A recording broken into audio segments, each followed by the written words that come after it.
चलो तैयार। तो लास्ट वाला जो ऑब्जेक्टिव था उसमें हमने प्राचीन से गुप्त तक कंप्लीट कर लिया था, थ्योरी पढ़ लिया था इसीलिए। और अब हम लोग क्षेत्रीय राजवंश पूरा पढ़ लिए हैं। ठीक है, क्षेत्रीय राजवंश में नल वंश भी पढ़ चुके हो, राजर्षि तुल्य भी पढ़ चुके हो, सरबपुरी वंश पढ़ चुके हो, सिरपुर के पांडु वंश पढ़ चुके हो, कवर्धा के फणी नागवंश और बस्तर के छिंदक नागवंश तक पढ़ चुके। ठीक है, तो क्षेत्रीय राजवंश में बहुत सारे वंश, 8-10 वंश करीब हम पूरा कवर करेंगे। ठीक है, तो पहले हम लोग आसान क्वेश्चन बनाएंगे कि खतरनाक क्वेश्चन? बताओ भाई, आसान क्वेश्चन।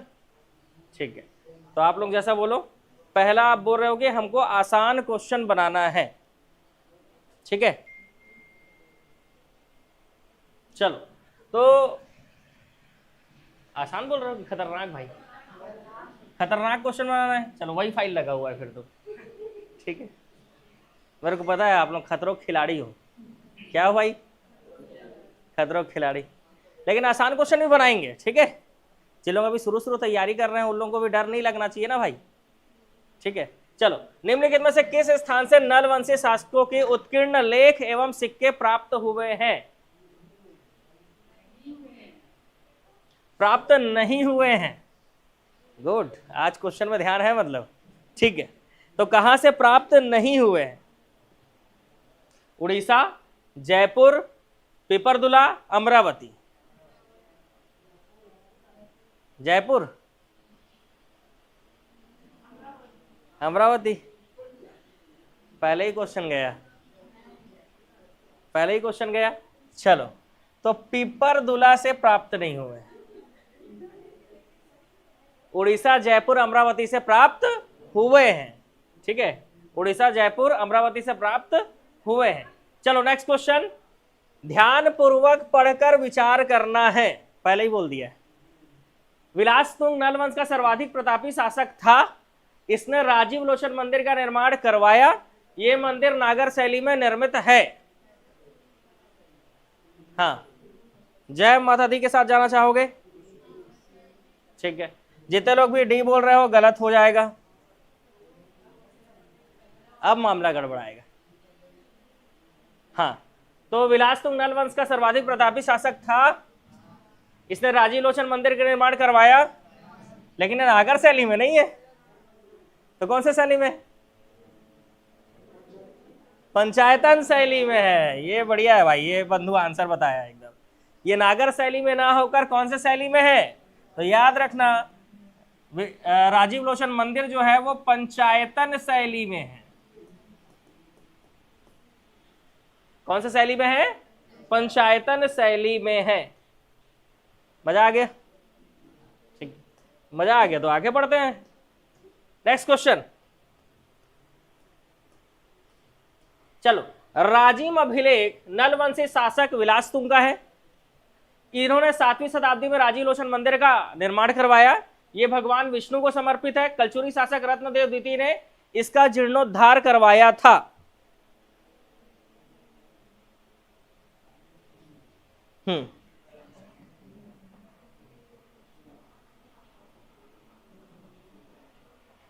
चलो भाई,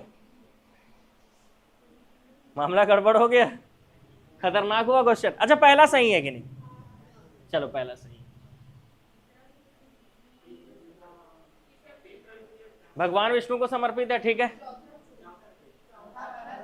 चौथा गलत है। क्यों गलत है? क्योंकि ये रत्नदेव द्वितीय नहीं, पृथ्वीदेव द्वितीय। अभी अभी तो पढ़े हैं, मेरे को लग रहा है इसको ऐसा कुछ याद आ रहा होगा, है ना? पृथ्वीदेव द्वितीय के सामंत जगतपाल ने, पृथ्वीदेव के सामंत जगतपाल ने बनवाया था। तो पहला और तीसरा सही है। अब मंदिर कब बना था? 7वीं-8वीं शताब्दी में बना था। ठीक है, मंदिर कब बना था? 7वीं-8वीं शताब्दी में बना था। तो 7वीं-8वीं शताब्दी मतलब 725 से 40 के आसपास। तो दूसरा पॉइंट भी सही है यहां पे। सही है कि नहीं? कुछ वो 8वीं शताब्दी में जाएगा। गुड, इसीलिए दूसरा पॉइंट क्या हो जाएगा? गलत। अगर वो 7वीं 8वीं लिखा रहता ना तो सही होता। ठीक है, तो आंसर आएगा 1 और 3 सही है, 2 और 4 गलत। ठीक है, यहां पर क्या लिखा होना था, 7वीं से 8वीं शताब्दी। ठीक है, चलो मजा आ गया। नल शासक नंदराज और स्तंभराज की जानकारी दुर्ग के कुलिया मृदभांड से प्राप्त होती है। कुलिया अभिलेख, नंदराज स्तंभराज का पुत्र था। नंदराज की शिक्षा दीक्षा नालंदा से हुई है।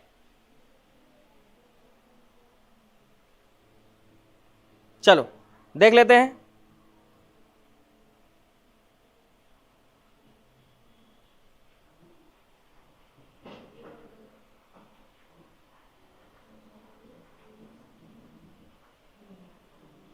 कौन कौन सा सही लग रहा है भाई?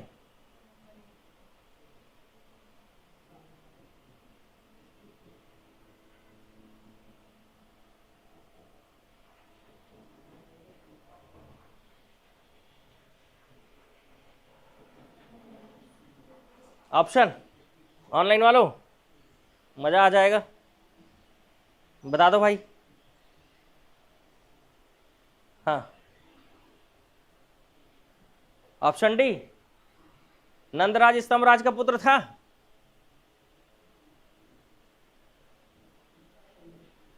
बताओ बताओ, मामला फंसेगा यहां पे।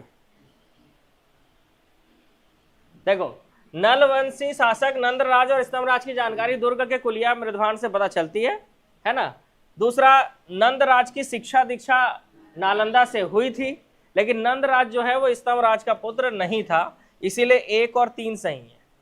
क्या क्या सही है भाई? 1 और 3 सही है, याद रखना। ये कुलिया अभिलेख याद रखना, नंदराज और स्तंभराज के बारे में जानकारी मिलता है, क्योंकि इसी अभिलेख से क्या पता चलता है कि चालुक्य शासक वेंगी का चालुक्य शासक कीर्तिवर्मन प्रथम ने नलवंश पर आक्रमण किया था। इसी अभिलेख से पता चलता है। ठीक है, इसी अभिलेख से पता चलता है कि स्तंभराज और नंदराज जब शासक थे तो वेंगी का चालुक्य शासक कौन? कीर्तिवर्मन प्रथम ने आक्रमण किया था किस पर? नलवंश पर। चलो, ये तो पढ़ाया हूं। उदयनदिरम दानपत्र से पता चलता है, और ये किसका है? Question number 5।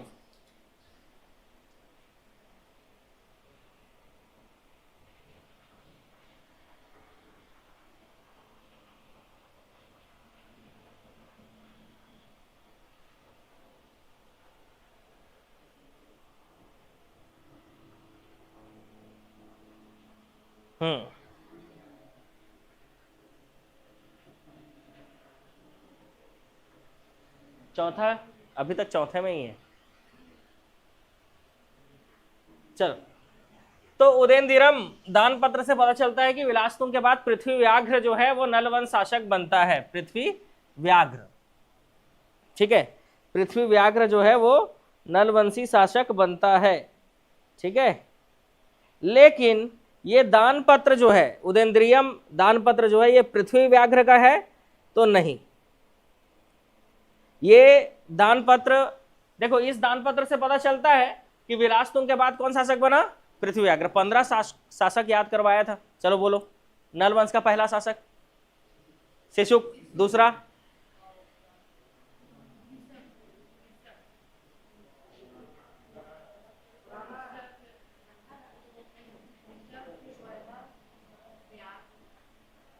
अबे हाँ, शिशुक के बाद कौन है?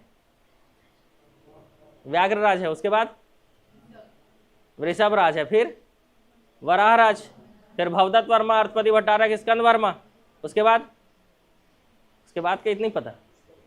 स्तंभराज, हाँ, नंदराज, आगे स्तंभराज, नंदराज, पृथ्वीराज, फिर विरूपाक्ष, विलासतुंग, पृथ्वी व्याघ्र, और इसी पृथ्वी व्याघ्र की बात चल रही है।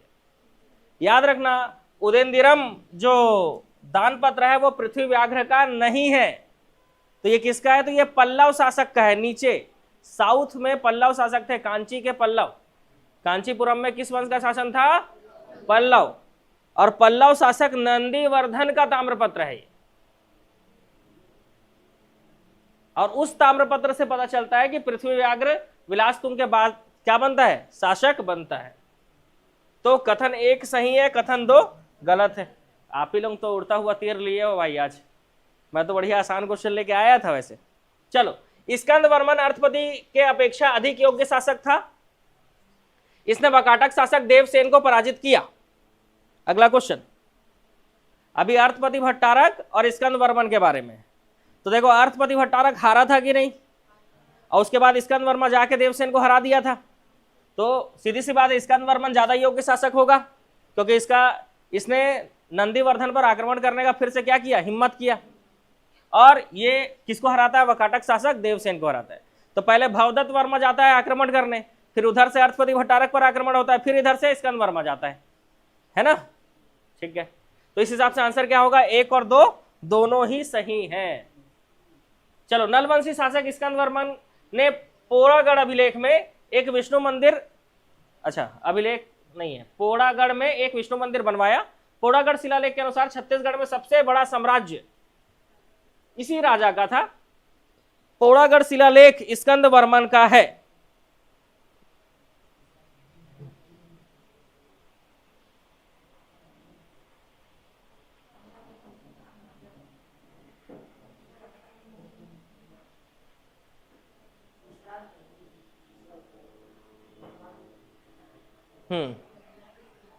तो कौन सा गलत है फिर, सब सही है तो?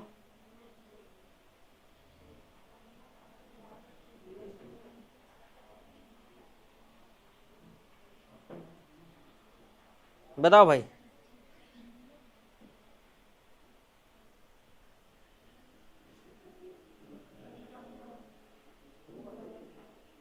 पहला सही है, सही है। दूसरा भी सही है। ठीक है, छत्तीसगढ़ में सबसे बड़ा साम्राज्य इसी के पास था। तीसरा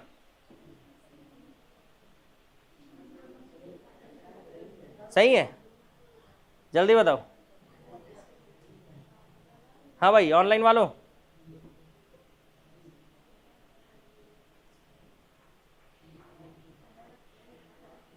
पोड़ागढ़ अभिलेख से स्कंदवर्मन के बारे में जानकारी जरूर मिलती है, लेकिन ये इसका शिलालेख नहीं है। ये नलवंशी शासकों का पहला शिलालेख है ना। तो ये किसी एक शासक का नहीं है।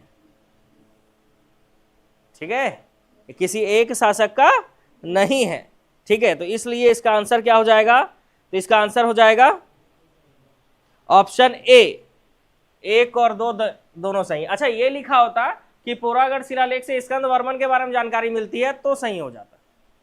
ठीक है, चलो बढ़िया क्वेश्चन था।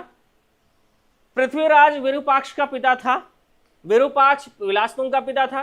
पृथ्वीराज के समय चालुक्य वंशी शासक कीर्तिवर्मन प्रथम ने नरों पर आक्रमण किया। इस आक्रमण की जानकारी कुलिया मृदभांड से मिलती है। चलो,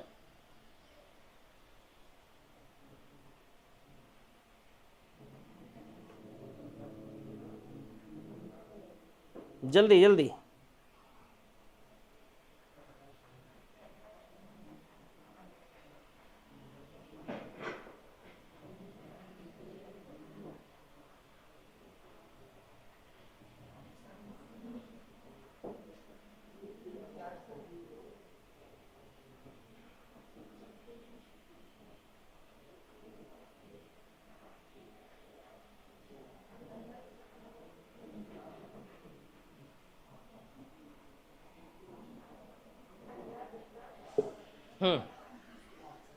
सब सही लग रहा है।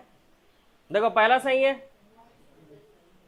क्योंकि पृथ्वीराज के बाद विरूपाक्ष है, विरूपाक्ष के बाद विलासतुंग है, तो ये दोनों सही है।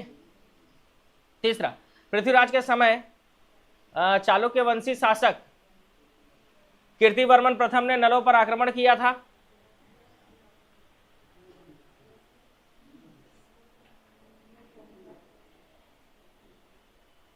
तो कीर्तिवर्मन प्रथम ने स्तंभ राज के समय आक्रमण किया था।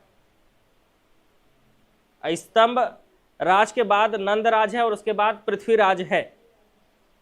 और इसका पता किससे चलता है,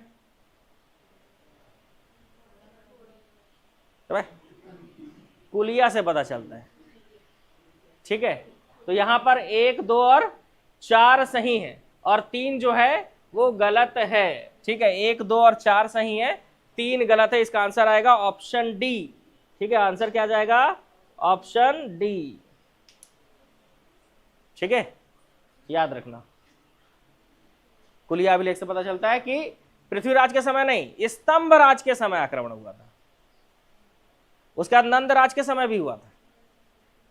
ठीक है, तो इससे याद रखना 1, 2, 4 और सही है, तीसरा गलत। किस शासक ने अपने पिता की भांति स्वर्ण सिक्के जारी किए? किस शासक ने अपने पिता की भांति स्वर्ण सिक्के जारी किए? तो आप जानते हो नलवंशी शासकों की जो मुद्रा है वो कहां से मिली है भाई? 32 स्वर्ण मुद्राएं मिली है अड़ेंगा से। वराहराज का 29, भवदत्त वर्मा का 1 और अर्थपति भट्टारक का 2। तो अर्थपति भट्टारक का पिता कौन था? भवदत्त वर्मा। तो भवदत्त वर्मा ने स्वर्ण सिक्के जारी किए, तो अपने पिता की भांति अर्थपति भट्टारक ने भी स्वर्ण सिक्के जारी किए थे। ठीक है, तो इस हिसाब से आंसर क्या होगा? ठीक है, अड़ेंगा से 32 स्वर्ण सिक्के मिले हैं, अड़ेंगा केस काल, उसमें से 29 वराहराज का है, 1 भवदत्त वर्मा का। वराहराज वास्तविक संस्थापक है नलवंश का। ठीक है, उसने 29 स्वर्ण मुद्राएं जारी की, भवदत्त वर्मा ने 1 जारी किया और अर्थपति भट्टारक ने 2 जारी किए, तो हो गए टोटल 32। हाँ ठीक है। वकाटक नरेश पृथ्वीसेन द्वितीय ने अर्थपति को पराजित किया और उसकी राजधानी पुष्करी को नष्ट भ्रष्ट कर दिया। सही है। अर्थपति के पश्चात उसका भाई स्कंद वर्मा शासक बना और इसकी जानकारी केसरी बेड़ा अभिलेख से मिलती है। गलत है। ठीक है, वो पोरागढ़ अभिलेख से मिलती है। किससे मिलती है? पोरागढ़ अभिलेख से मिलती है, ना कि केसरी बेड़ा अभिलेख से। ठीक है, ना कि केसरी बेड़ा अभिलेख से। किससे मिलता है? हाँ, केसरी बेड़ा अभिलेख से ये पता चलता है कथन 1 है ना। तो कथन 2 क्यों गलत हुआ समझ में आ गया? ठीक है, चलो अगला क्वेश्चन। बोला तो था पहले आसान क्वेश्चन बना लो भाई, आ जाओ। नलवंशी शासक अर्थपति की पंडिया पाथर लेख में महेश्वर महासेनापति सृष्टि राजा विभव की उपाधि से इनको विभूषित किया गया है। शासन के 7वें वर्ष में इसने पुष्करी से दान पत्र दिया था। अर्थपति की राजधानी पुष्करी है। चलो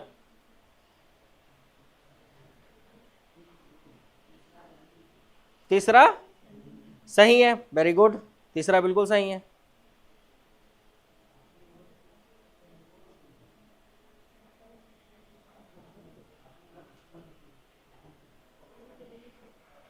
देखो, पंडिया पाथर अभिलेख किसका है? भीमसेन का है। तो पहला पॉइंट गलत होगा कि नहीं ये बताओ। अगर ये चीज पता है कि पंडिया पाथर अभिलेख से भीमसेन की जानकारी मिलती है तो पहला पॉइंट तो पहले ही गलत हो गया। हालांकि उसको कहा गया है महेश्वर महासेनापति, लेकिन वो पंडिया पाथर अभिलेख में नहीं है। ठीक है, वो उसके केसरी बेड़ा अभिलेख में होगा। शासन के 7वें वर्ष में पुष्करी से दान पत्र दिया था। अर्थपति की राजधानी पुष्करी थी और इसी को पृथ्वी सेन ने आक्रमण करके क्या कर दिया था? तहस नहस कर दिया। तो कथन 2 और 3 सही है, 1 गलत है। आज तो तीनों कथन सही नहीं हो रहा है भाई, एक ना एक गलत निकल जा रहा है। भवदत्त वर्मा ने महाराजा की उपाधि धारण की थी। कोंडा गांव के अड़ंगामृत भांड से नलों के 32 स्वर्ण सिक्के प्राप्त हुए हैं।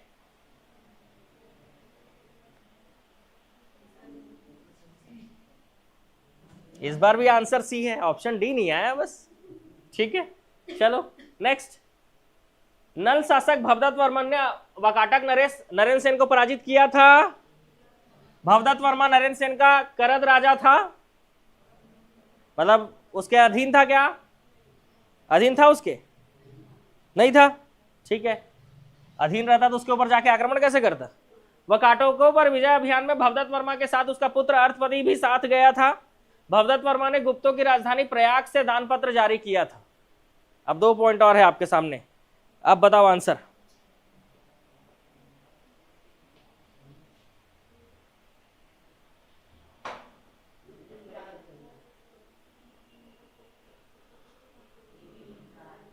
एक 3 4, वेरी गुड, आंसर आएगा 1 3 4। आसान क्वेश्चन भी आएंगे, इंतजार करो। भवदत्त वर्मा भट्टारक की उपाधि धारण करने वाला पहला शासक था और पोरागढ़ शिलालेख नलों का दूसरा शिलालेख है। वो पहला है, तो केवल एक सही होगा, केवल एक सही होगा, क्योंकि पोड़ागढ़ शिलालेख नलों का पहला शिलालेख है। ठीक है, किस शिलालेख में विजयी था, विजयी है और विजयी रहेंगे लिखा हुआ है भाई? पोड़ागढ़। ये बहुत ही आसान रहा, बिल्कुल दिमाग खराब हो गया है बोल तो नहीं इसको, इस अभिलेख से। नल वंश का वास्तविक संस्थापक वराहराज, इस वंश का प्रथम शासक व्याघ्रराज। तो प्रथम शासक कौन था? शिशुक था। ठीक है, इसके बाद कोंडागांव के अड़ंगा से वराहराज की 29 स्वर्ण मुद्राएं प्राप्त हुई है। तो क्या होगा? 1 और 3 सही है, कथन 2 गलत है ना। प्रथम शासक शिशुक है। कौन है? शिशुक। निम्नलिखित में से विलासतुंग का पिता कौन है? विरूपाक्ष। विरूपाक्ष विलासतुंग का पिता है। नलवंशी शासक व्याघ्रराज समुद्रगुप्त का समकालीन था, क्योंकि समुद्रगुप्त ने इसको हराया था। इसकी जानकारी समुद्रगुप्त के प्रयाग प्रशस्ति अभिलेख से मिलती है। तो दोनों ही पॉइंट सही होंगे, नहीं मिलते तो दूसरा पॉइंट गलत हो जाएगा, है ना।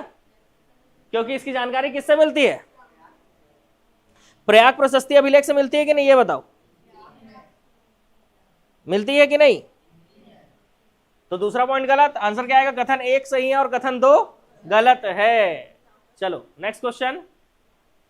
नल वंश के शासकों ने बस्तर क्षेत्र में शासन किया।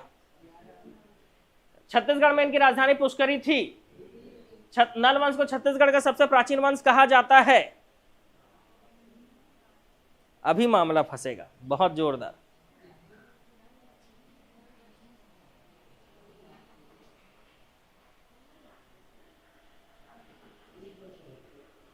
देखो, पहला क्षेत्रीय राजवंश राजर्षि तुल्य वंश था, क्योंकि वो मध्य छत्तीसगढ़ में था।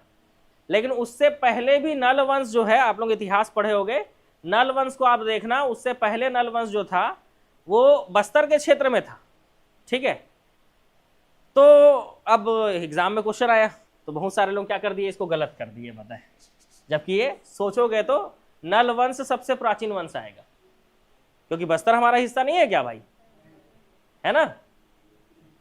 जब बस्तर हमारा हिस्सा है तो नल वंश को छत्तीसगढ़ का सबसे प्राचीन वंश कहा जाता है। पहला आंसर जिसमें डी आया। 1 2 3 तीनों सही। याद रखना, छत्तीसगढ़ का सबसे प्राचीन वंश पूछेगा तो नल वंश, और राजर्षि तुल्य को कब लेना है वो आगे देखेंगे क्वेश्चन में, है ना। आएगा, ऐसा नहीं है। सोमन्न राज पर्वत द्वारक वंश का प्रथम शासक है और इन्होंने पर्वत द्वारक ग्राम को दान में दिया। सोमन्न राज के बारे में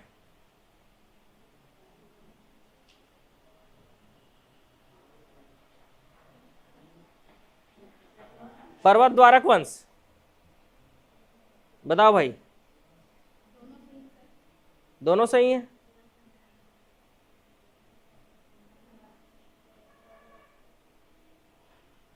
दोनों सही लग रहा है, ठीक है।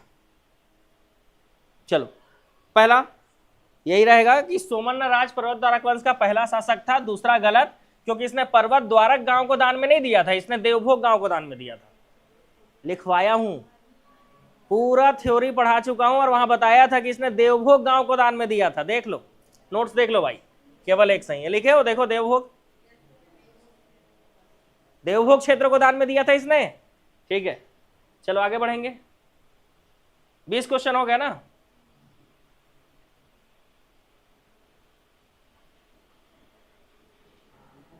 चलो, नल वंश के थोड़े आसान क्वेश्चन बना लेते हैं भाई। ये लो, प्राचीन काल में इस राज्य में नल वंश का संस्थापक कौन था भाई? अब इसमें से तो वराहराज आंसर लेना होगा, तो ऑप्शन आएगा ए। ठीक है, नेक्स्ट। कौन सी नल वंश की राजधानी थी? वो तो आंसर दिख रहा है। रिद्धिपुर ताम्रपत्र और केसीबेड़ा ताम्रपत्र दक्षिण कौशल के किस राजवंश से संबंधित हैं? नल वंश। देखो, 1 लाइनर क्वेश्चन। चलो मिला लो फटाक से। राजर्षि तुल्य वंश का राजा, देखो नल वंश में भवदत्त वर्मा मिला देंगे, ठीक है। और महाशिवगुप्त पांडु वंश हो गया। अब सरभपुरी प्रवर राज और भीमसेन द्वितीय राजर्षि तुल्य। सही है, कोई दिक्कत? 1 3 4 2 सही है, ऑप्शन ए है ना। नेक्स्ट क्वेश्चन, अरे फिर मिलाना है, चलो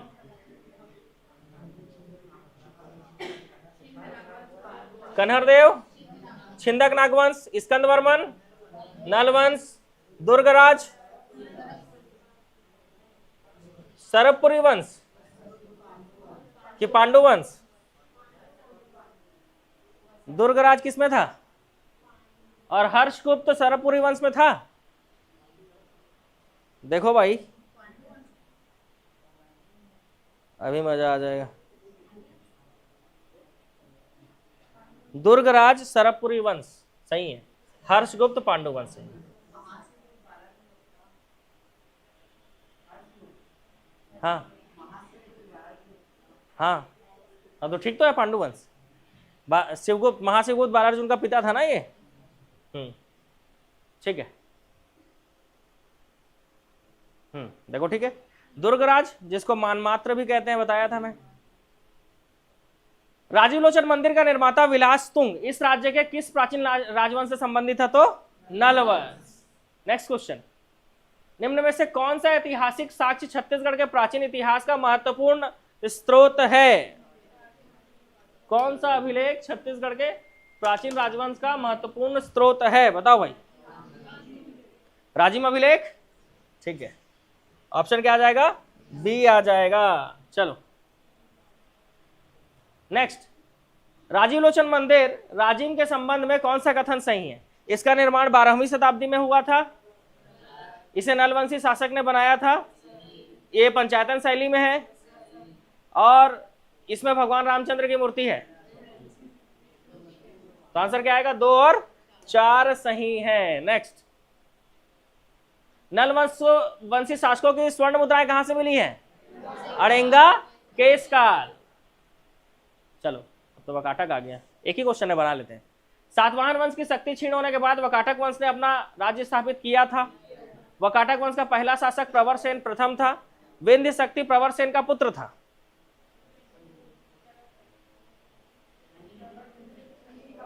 प्रवर सेन का पुत्र विंध्य शक्ति था, ठीक है। तो 1 और 2 सही है, ऑप्शन बी।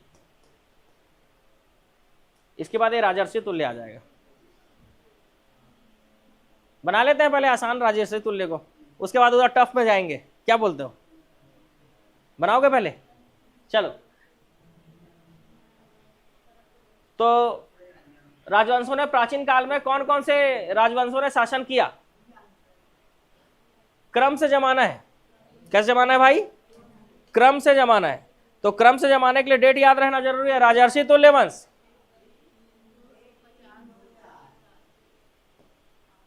4वीं से 6वीं शताब्दी, ठीक है। नलवंश 4वीं से 12वीं शताब्दी, सरबपुरी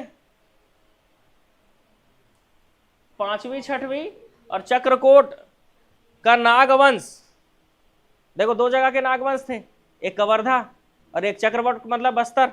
बस्तर के नागवंश 11वीं से 14वीं शताब्दी में। तो चौथा तो लास्ट में आएगा, वो सब में है।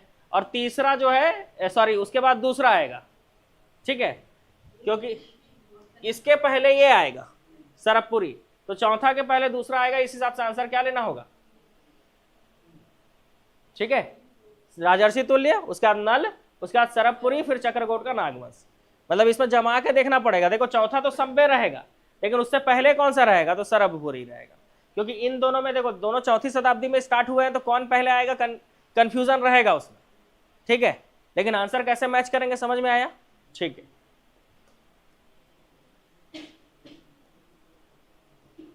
चलो, राजर्षि तुल्य वंश का शासक नलवंशी शासक भवदेव वर्मा, पांडुवंशी शासक तिवरदेव, सरबपुरी शासन प्रसन्न मात्र। तो राजर्षि तुल्य भीमसेन प्रथम, ठीक है।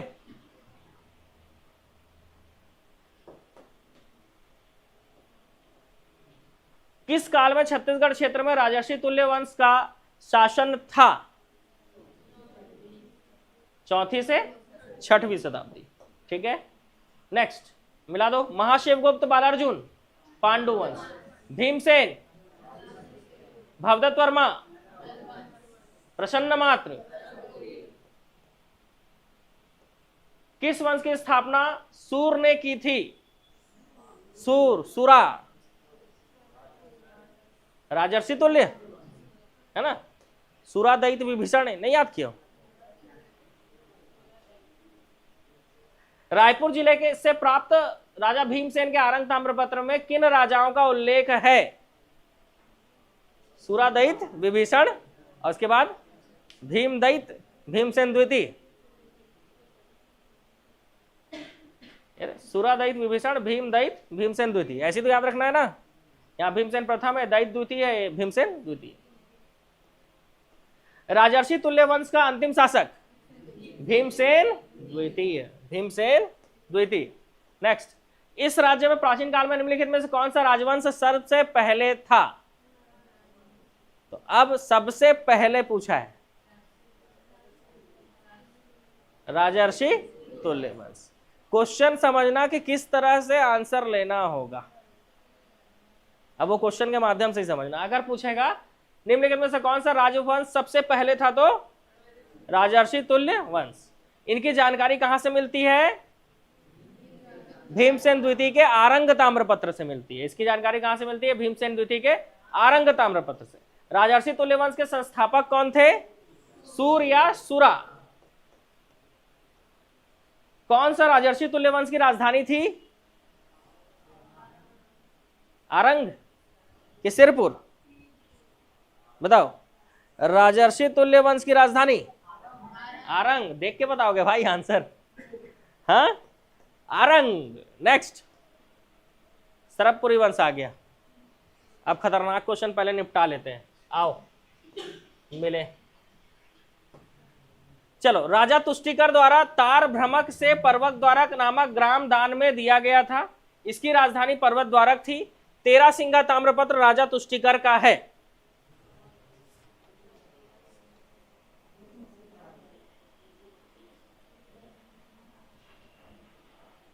तो राजा तुष्टिकर जो है, इसकी राजधानी तारंभक थी। 13 सिंगा ताम्रपत्र राजा तुष्टिकर का है, ठीक है। और इसने तार भ्रमक से पर्वत द्वारक नामक गांव दान में दिया था। और इसकी राजधानी पर्वत द्वारक थी? तो नहीं, इसकी राजधानी थी तारंभक। इसकी राजधानी क्या थी? तारंभक थी, ठीक है। इसकी राजधानी तारंभक थी, जिसको आप पर्वत द्वारक भी बोलते हैं। इसलिए तीनों सही हो गया। फिर से आया एक क्वेश्चन, इसलिए तीनों पॉइंट सही हो गया, ठीक है। तीनों पॉइंट क्या हो गया इसमें? सही हो गया। चलो अगला क्वेश्चन। भीमसेन द्वितीय सूरावंश का अंतिम शासक था। सूरावंश मतलब राजर्षि तुल्य। इसका एक ताम्रपत्र स्वर्ण नदी से जारी किया इसने। दूसरे पॉइंट में बस फंसोगे अब। इसने एक ताम्रपत्र स्वर्ण नदी से जारी किया। तो क्या इसने स्वर्ण नदी से एक ताम्रपत्र जारी किया था? किया था। स्वर्ण नदी मतलब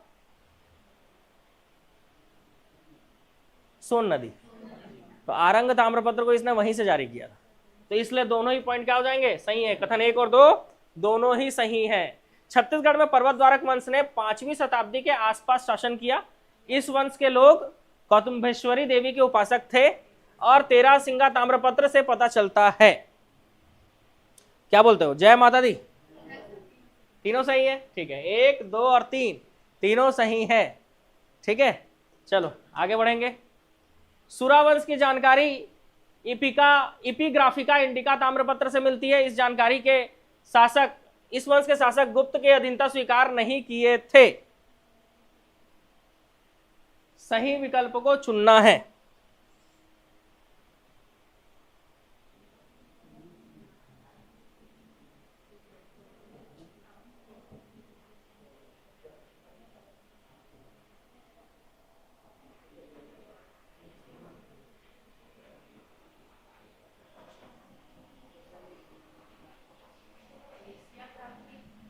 देखो, इन्होंने गुप्तों की अधीनता स्वीकार की थी, इसलिए दूसरा पॉइंट गलत। अब पहला, सूरावंश की जानकारी, हाँ क्या चीज? एशियाग्राफिक इंडिका है।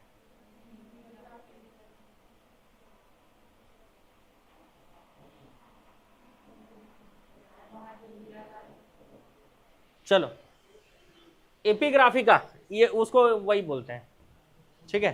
तो कथन एक सही होगा, तो एक सही और कथन दो गलत। नेक्स्ट क्वेश्चन, आरंग ताम्रपत्र में भीमसेन द्वितीय और उसके 5 पीढ़ियों के राजाओं का नाम अंकित है क्योंकि ये छठवा था। राजर्षि तुल्य वंश का प्रथम शासक सूरा है, तो 1 और 2 बोनो सही है। बोनो, बोनो की दोनों भाई, दोनों सही है, इसको दोनों कर लेना। राजिम शिलालेख में निम्न में से किस राजा का नाम नहीं मिलता? तो 3 शासकों के नाम मिलते हैं राजिम शिलालेख में, एक का नहीं मिलता है, बस वही बता दो किसका नहीं मिलता है। तो विरूपाक्ष, पृथ्वीराज, विरूपाक्ष, विलासतुंग, ये तीनों का मिलता है, किसका नहीं मिलता? स्तंभराज का नहीं मिलता है, ठीक है, स्तंभराज का नहीं मिलता, ठीक है। नेक्स्ट क्वेश्चन, राजर्षि तुल्य वंश की जानकारी आरंग ताम्रपत्र से मिलती है। इस वंश का समकालीन शासक पांडुवंश है। पांडुवंश है, पांडुवंश बाद में आए थे, ये तो ठीक है। आरंग ताम्रपत्र से ज्ञात होता है कि इस वंश की राजमुद्रा लक्ष्मी थी। रुको, हाँ, क्या थी? लक्ष्मी नहीं थी तो क्या थी? गज लक्ष्मी थी। तो तीसरा सही होगा, गलत होगा? गलत होगा। तो ऑप्शन 1 सही है, 2 और 3 गलत है। 2 और 3 क्या हो जाएगा? गलत हो जाएगा। ऑप्शन सी आएगा इसमें, ठीक है, क्योंकि आरंग ताम्रपत्र से ज्ञात होता है कि इस वंश की राजमुद्रा क्या थी भाई? गज लक्ष्मी।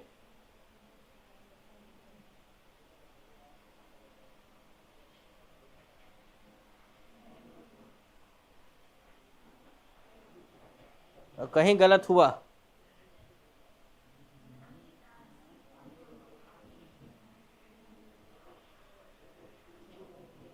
वो ना सरबपुरी वंश के थे गजलक्ष्मी।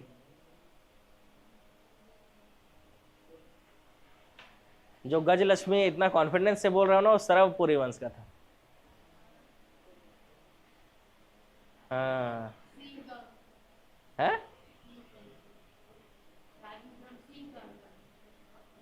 हाँ, तो इनकी राजमुद्राओं में सिंह, शेर, शेर, ठीक है, वो अंकित हुआ करते थे। क्या अंकित हुआ करते थे? शेर अंकित हुआ करते थे, ठीक है। चलो, बहुत मजा आया।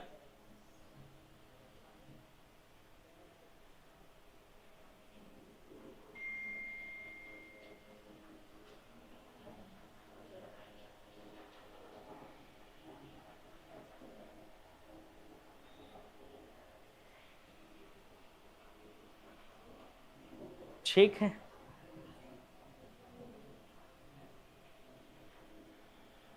आगे बढ़े। याद रखना, आरंग ताम्रपत्र से इस वंश की राजमुद्रा में क्या थे भाई? सिंह थे, सिंह अंकित थे, ठीक है। इसलिए तीसरा पॉइंट भी गलत। और गजलक्ष्मी के लिए किसको याद रखना है? सरबपुरी वंश। किसको याद रखना है? सरबपुरी। छत्तीसगढ़ का सबसे प्राचीन वंश नल वंश है। छत्तीसगढ़ का प्रथम स्थानीय वंश राजर्षि तुल्य वंश है। तो इस तरह से अगर क्वेश्चन आएगा तो हम क्या लेंगे? दोनों ही सही है। चलो अगला, निम्नलिखित वंश को उनके काल क्रमानुसार व्यवस्थित कीजिए। चलो बता दो, कौन पहले आएगा?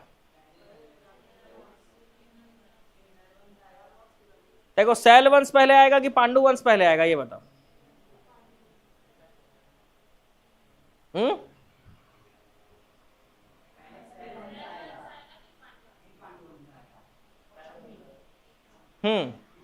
अब पांडु वंश जो थे ना, समझना, जो पांडु वंश थे वो 6वीं से 8वीं शताब्दी में थे और शैल वंश 7वीं 8वीं शताब्दी में थे।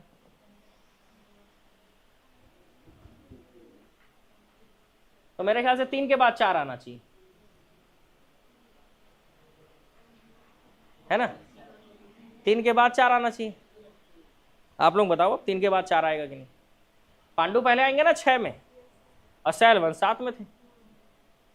बोला था ना, हम ऐसे 3 खंड बनाए हैं, स्थानीय राजवंश, पांडु वंश और नल वंश। इन तीनों को भी आपस में मैच करना होगा, मैंने नहीं बोला था आपको? तो अब मैच करना है इधर से इधर, पहले फ्लो चार्ट से दूसरे फ्लो चार्ट में, तो दिक्कत हो रहा है। अगर पहले फ्लो चार्ट का ऊपर नीचे पूछता तो आप तुरंत बना लेते, क्योंकि आप उसी क्रम से पढ़े हो।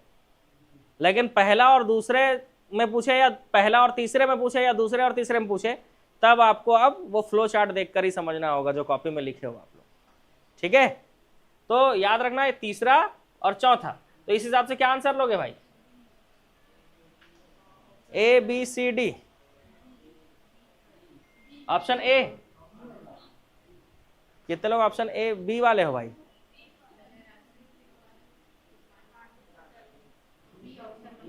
बी आएगा, ठीक। पहले राजर्षि तुल्य आएगा, उसके बाद नल आएगा, उसके बाद पांडु वंश, उसके बाद शैल वंश। ठीक है, ऐसा क्यों? क्योंकि ऐसा आयोग ने आंसर लिया है, इसलिए ऐसा। ठीक है, ऐसा क्यों भी मन में आ रहा होगा आप लोगों के, मैं समझ सकता हूं। ठीक है,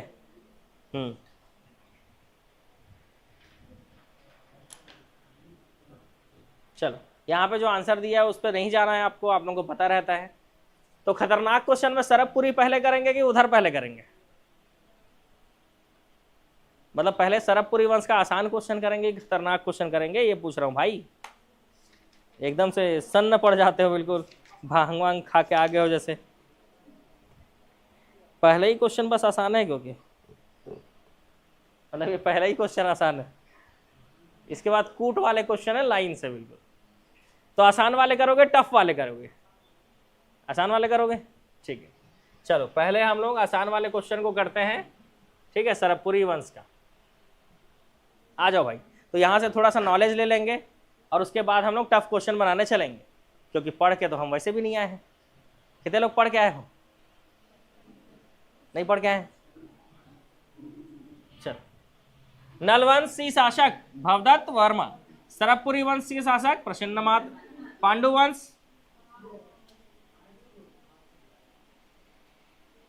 पांडुवंश हर्षगुप्त, सिरपुर का सोमवंश। महाभावगुप्त कैसे आएगा सिरपुर के सोमवंश में? हाँ,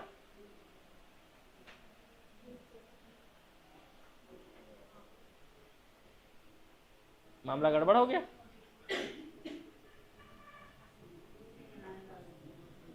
सिरपुर का जो सोमवंश है उसमें आएगा ना हर्षगुप्त। ये पांडुवंश कहाँ का है पता ही नहीं, अमरकंटक का है, कलिंग का है, कांकेर का है। तो जब पता नहीं है तो क्या करेंगे, जो बचा उसमें मिलाएंगे कि नहीं? देखो हर्षगुप्त तो सिरपुर का सोमवंशी शासक है कि नहीं, ये पता है, क्योंकि इसकी रानी कौन थी? वसाटा थी। तो इस हिसाब से आंसर क्या होगा इसका, ये हो जाएगा। ऐसे मिलाओगे। चलो अगला, नलवंशी शासक स्कंद वर्मा, सरबपुरी शासक सुदेवराज, पांडुवंशी शासक तिवरदेव और सोमवंशी शासक शिवगुप्त, महाशिव गुप्त। तो ऐसा भी मिला सकते हैं, रुको देखते हैं हम लोग जो मिला रहे हैं वो सही है कि नहीं। बी, बी मतलब 3 4 1 2, ठीक मिलाए थे, ठीक है ना, सही मिलाए थे। अबे कितना आएगा ये, चलो फिर से मिलाओ। नलवंशी शासक सरबपुरी, पांडुवंशी, तिवरदेव लेना पड़ेगा ना, क्योंकि शिवगुप्त जान रहे हो कलिंग में पढ़े थे ना, शिवगुप्त भावगुप्त, शिवगुप्त भावगुप्त नहीं पढ़ रहे थे, इसको ये लेना पड़ेगा। चलो इसके हिसाब से कौन सा आंसर आ रहा है?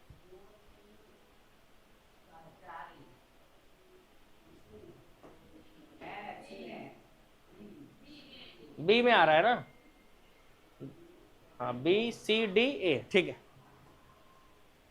चलो प्रसन्नमात्र सरबपुरी वंश का शासक था इंद्रबल,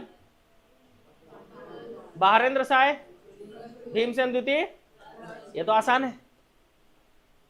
नेक्स्ट, राजर्षि तुल्य वंश, भीमसेन प्रथम था, नलवंशी शासक स्कंद वर्मा, पांडुवंशी और देखो सरबपुरी शासक जयराज चंद्रगुप्त,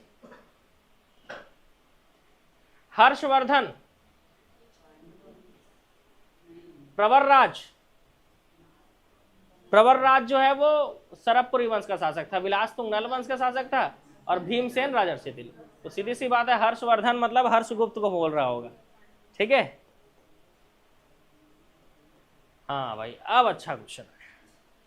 बताइए, गामस कोसलीय ब्राह्मी लिपि उत्कीर्ण शब्द किस क्षेत्र की मुद्रा से प्राप्त हुआ है?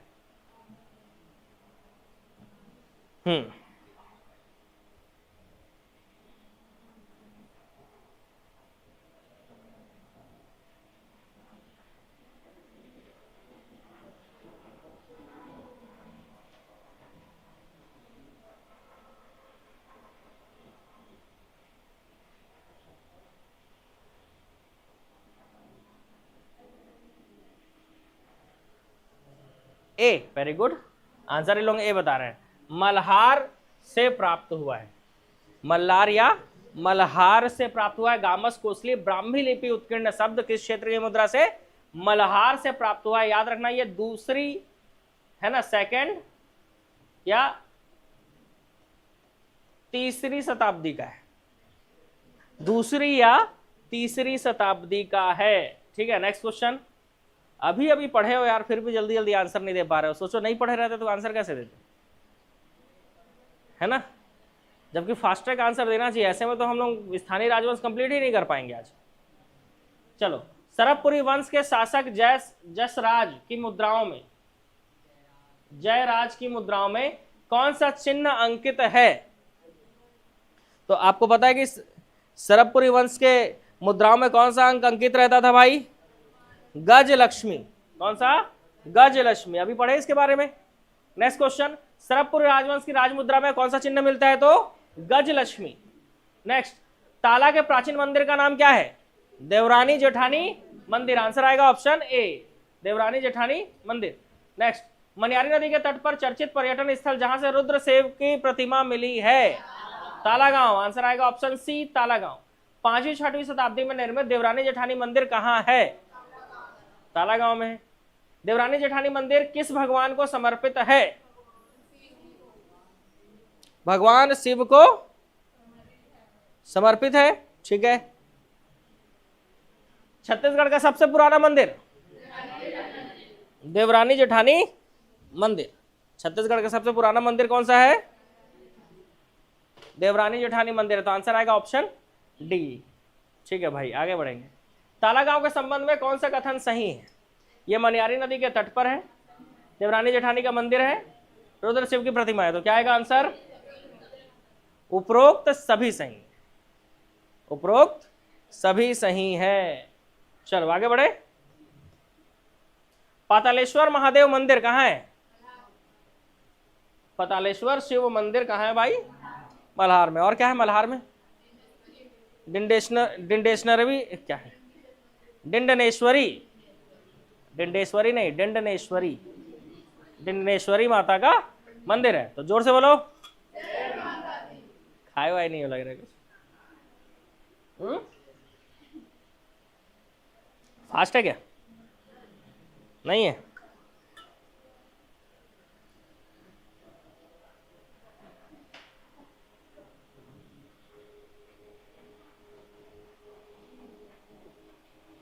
तो समोसा कौन सा मंगा दे? हैं खाबड़ू लोग? मैं समोसा खाना छोड़ दिया। डिंडेश्वरी देवी का मंदिर कहाँ है? मल्हार में है।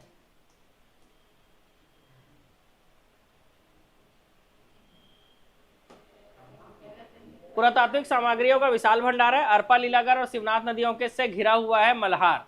1 और 2 दोनों ही सही है। ठीक है। राजा प्रसन्न मात्र किस वंश के थे? आसान क्वेश्चन। सरबपुरी। सरबपुरी राजवंश के किस शासक ने स्वर्ण सिक्के चलाए? प्रसन्न मात्र ने स्वर्ण सिक्के चलाए। ठीक है। कौन सा स्वर्ण सिक्का? गरुड़, चक्र, शंख। ठीक है, कौन कौन सा स्वर्ण सिक्का? गरुड़ शंख चक्र युक्त स्वर्ण सिक्का चला है। ठीक है, चलो आगे बढ़ेंगे। सरबपुरी वंश की राजधानी सरबपुर थी, सिरपुर थी, प्रसन्नपुर थी। तो 2, 3, 4 मतलब ऑप्शन बी सही है। ठीक है, नेक्स्ट क्वेश्चन। वही भानुगुप्त के हिराणा अभिलेख से पता चलता है ये चीज कि सरबराज ने सरबपुर को, प्रसन्न मात्र ने प्रसन्नपुर को, प्रवर राज ने सिरपुर को राजधानी बनाया। हाँ, सरबपुरी राजवंश का राजधर्म क्या था?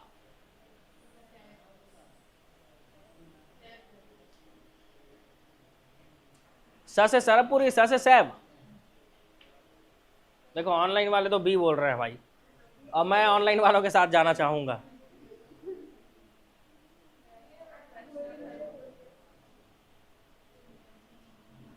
ठीक है, सरबपुरी स से स मत जोड़ देना भाई, स से वह जोड़ना है। ठीक है, क्योंकि सरबपुरी वंश के लोग वैष्णव धर्म के अनुयायी थे। कौन से धर्म के? सरबपुरी अमरार्य कुल के शासक किस धर्म का पालन करते थे? पुरातात्विक विभाग ने 1987 में एक प्रख्यात मूर्ति खोजी जिसमें बहुत से प्राणियों के भाग सम्मिलित थे। ये कौन से स्थान पर है? तालागांव, रुद्र शिव की प्रतिमा। प्राचीन छत्तीसगढ़ के सरबपुरी शासक सुदेव राज ने अपने अधिकारी इंद्रबल राज को कौन सा पद दिया था?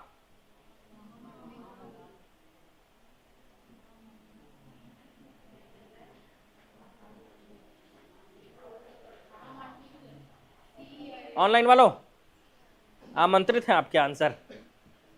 ये लोग तो गलत ही बोल रहे हैं।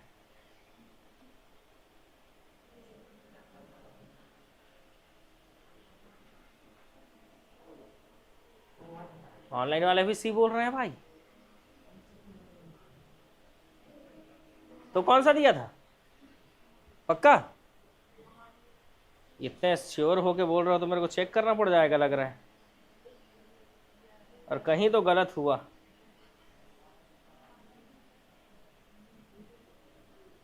सुदेव राज ना?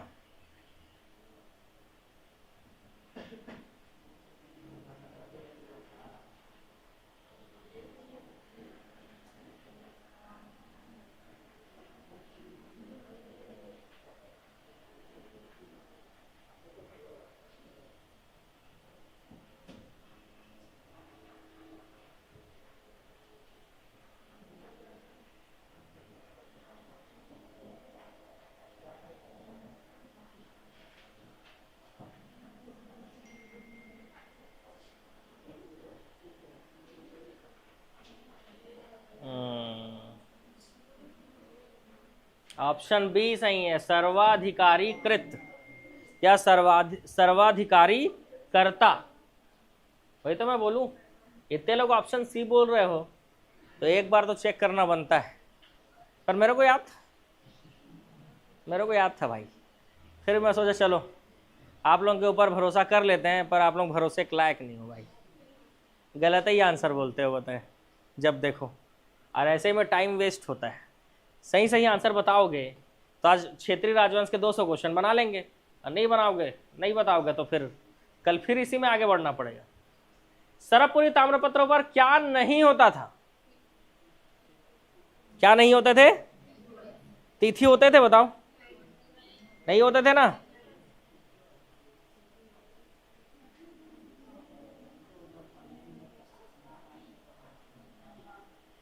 क्या आंसर आएगा? ए होना चाहिए। ताम्र पत्र जारी करने का तिथि होते थे कि नहीं होते थे? और होते होंगे तो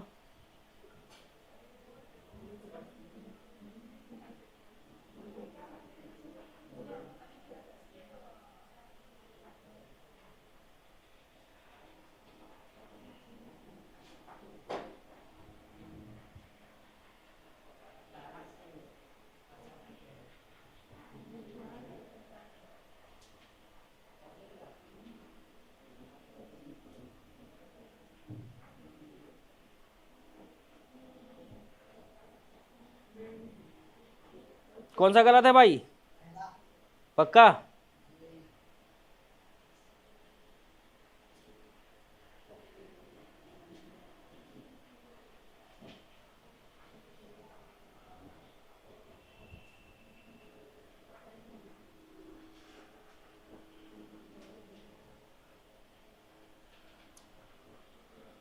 ऑप्शन डी। अगर ताम्रपत्र पर तिथि नहीं था तो कैसे पता चला कि कुरुत ताम्रपत्र 24वें वर्ष में शासन में जारी किया था नरेंद्र ने?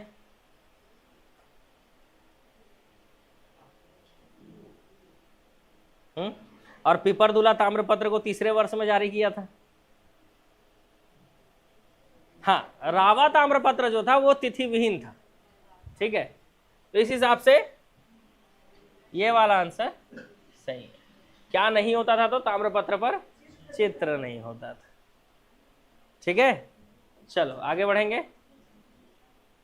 भवदत्त वर्मा नलवंश, प्रसन्न मात्र, सरबपुरी महाशिवगुप्त, पांडुवंश, सिंहराज, सोमवंश, कांकेर का सोमवंश, शैलवंश। हाँ, इनके शासक का नाम बताइए जल्दी। शैलवंश खत्म कर लेना, छोटा सा शैलवंश है, तुरंत निपट जाएगा शैलवंश। बताओ, छोटू सा शैलवंश है, निपटा देते हैं भाई। श्रीवर्धन, श्री पृथ्वीवर्धन, जयवर्धन, श्रीवर्धन, जयवर्धन द्वितीय, ऐसे पढ़े थे। ठीक है, तो यहां पर कौन से शासक नहीं होंगे? तो राज्यवर्धन नहीं थे, पृथ्वीवर्धन थे, जयवर्धन भी थे, इसके अलावा श्रीवर्धन भी थे, राज्यवर्धन नहीं थे। 1, 2 और 4, 1, 2 और 4 याद रखना, 1, 2 और 4।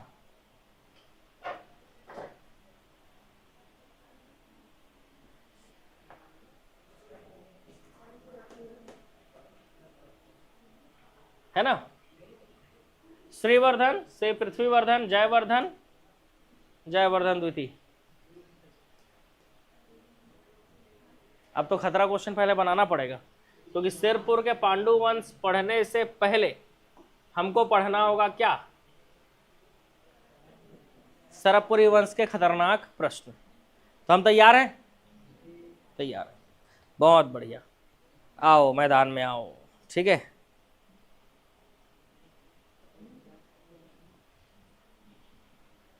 नेक्स्ट क्वेश्चन देखो। सरबपुरी से संबंधित नहीं है, बताओ इसमें से कौन सा सरबपुर से संबंधित नहीं है?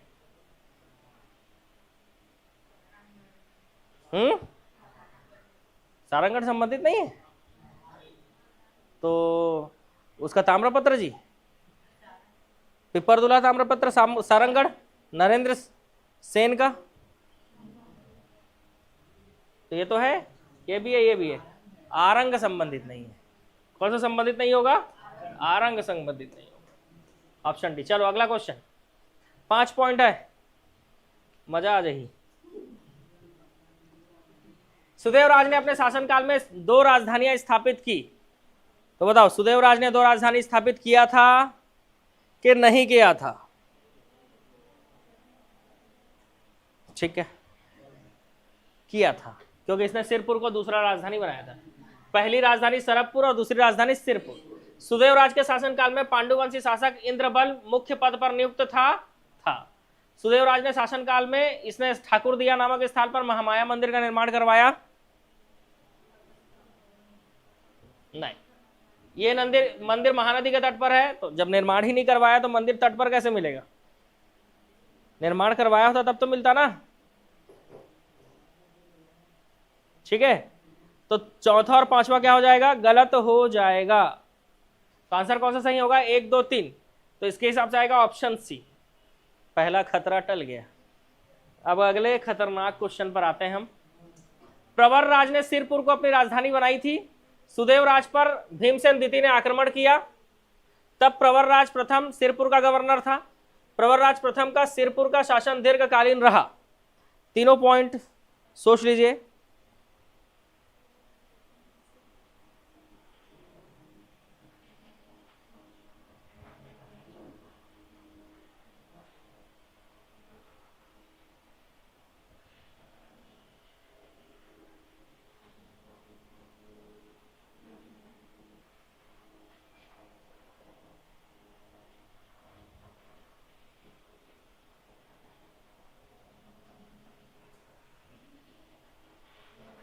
तो प्रवरराज ने सिरपुर को अपनी राजधानी बनाई थी। इसके अलावा सुदेवराज के समय ही आक्रमण हुआ था किसका? भीमसेन द्वितीय का। उस समय उसने सिरपुर का गवर्नर कौन था? प्रवरराज।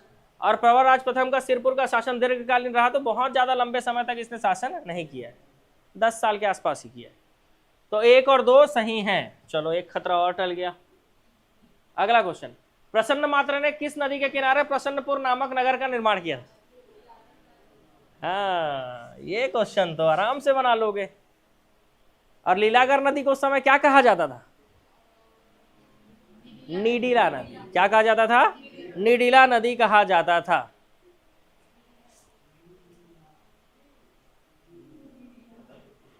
प्रवरराज द्वितीय का अन्य नाम व्याघ्रराज था। यह सरबपुरी वंश का अंतिम शासक था। व्याघ्रराज की मुद्रा में गजलक्ष्मी का कलापूर्ण छवि पाई गई है।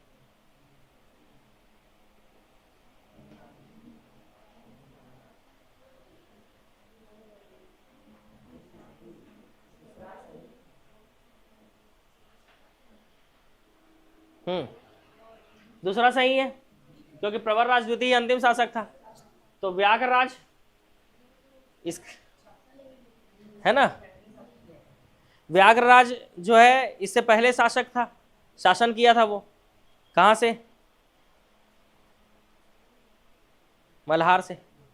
व्याघ्रराज मल्हार से शासन कर रहा था, तो इसका अन्य नाम ये नहीं था। और इसके मुद्रा में गजलक्ष्मी की कलापूर्ण छवि है।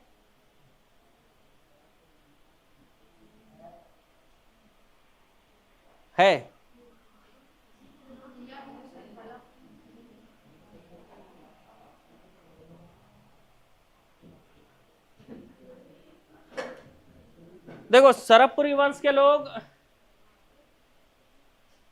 गजलक्ष्मी का अंकित करवाते थे, लेकिन व्याघ्रराज का मुद्रा नहीं, उसका मल्हार ताम्रपत्र से यह पता चला है कि सरबपुरी वंश का एक और अन्य नाम था, वो था अम्रार्य कुल या अम्रज कुल। ये चीज पता चला है। उस बेसिस पे ऐसा बोल सकते हैं कि ये सही हो सकता है। पूरे वंश को अगर लें तो यहां पर ऑप्शन सी सही हो जाएगा। ऑप्शन सी यहां पर सही हो जाएगा।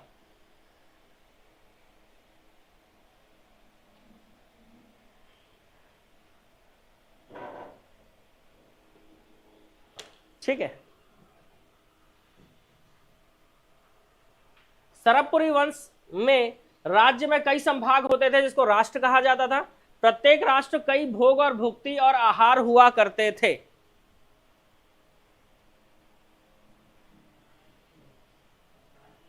चलो,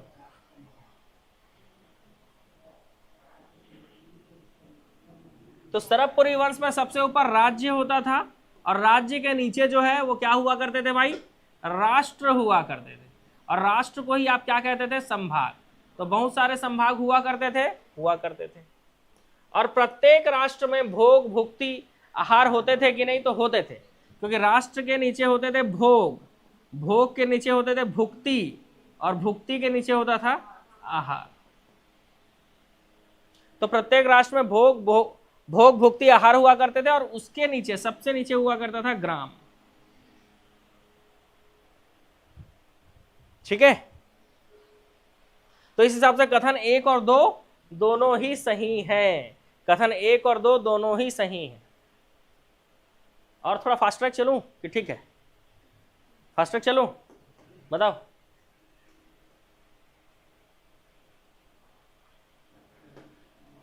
इसमें से कौन कौन से राजपद का उल्लेख पाया गया है? कौन कौन से सर्वाधिकृत चाट खाने वाला? भाट, महादेवी, चारों। 1 2 3 4, चारों सही है। ठीक है। सुदेवराज का सामंत इंद्रबल था। प्रवरराज प्रथम का सामंत व्याघ्रराज था, क्योंकि व्याघ्रराज को सामंत बनाकर रखा था प्रवरराज प्रथम ने। तो यहां पर दोनों ही पॉइंट क्या होंगे? सही होंगे। ऑप्शन सी ना। अच्छा, कौन सा गलत पूछा है? तो दोनों ही सही है, मतलब ना तो एक गलत है ना तो दो गलत है, क्योंकि दोनों ही सही पॉइंट है। सरबपुरी वंश के सभी ताम्रपत्र की भाषा प्राकृत है। व्याघ्रराज का ताम्रपत्र कील शीर्ष अक्षरों में लिखा हुआ है।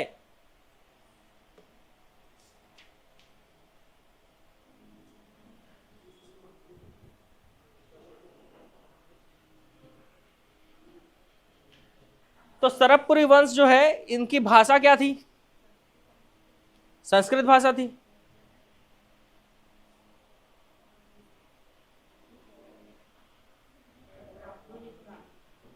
और लिपि क्या थी?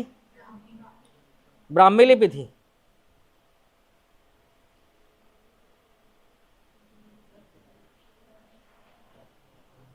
तुक्का मार के बोल रहे हो?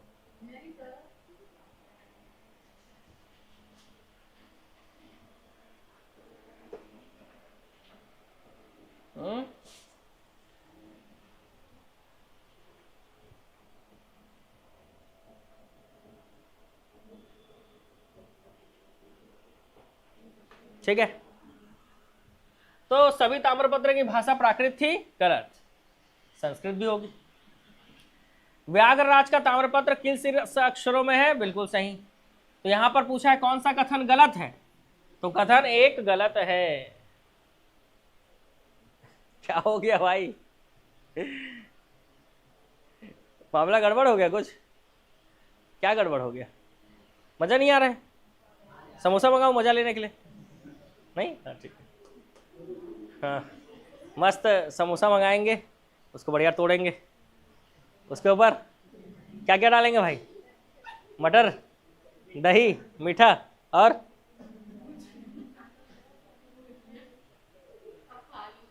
अब भुजिया डालेंगे, और उसके बाद प्याज व्याज नहीं डालेंगे, और उसके बाद ये लो भाई ख्याली समोसा बन गया आपका। क्या? ख्याली समोसा। खा लो भाई। हाँ, तो इसका आंसर हो गया ना। सुदेव राज के समय भीमसेन द्वितीय ने आक्रमण किया था, कितने बार पूछेगा भाई? आरंग अभिलेख से प्राप्त जानकारी के अनुसार सुदेव राज का आरंग पर अधिकार था कि नहीं था भाई? इसके समय भीमसेन द्वितीय ने आक्रमण किया था, इसका अधिकार था, तो आंसर क्या आएगा? 1 और 2 दोनों ही सही हैं। सुदेव राज के सर्वाधिक 8 ताम्रपत्र प्राप्त हुए हैं, ये सही है कि नहीं ये बताओ?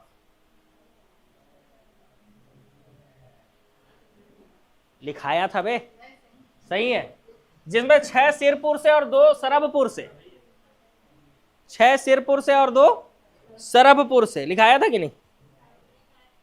लिखाया था कि 6 सरबपुर से है और 2 सिरपुर से है।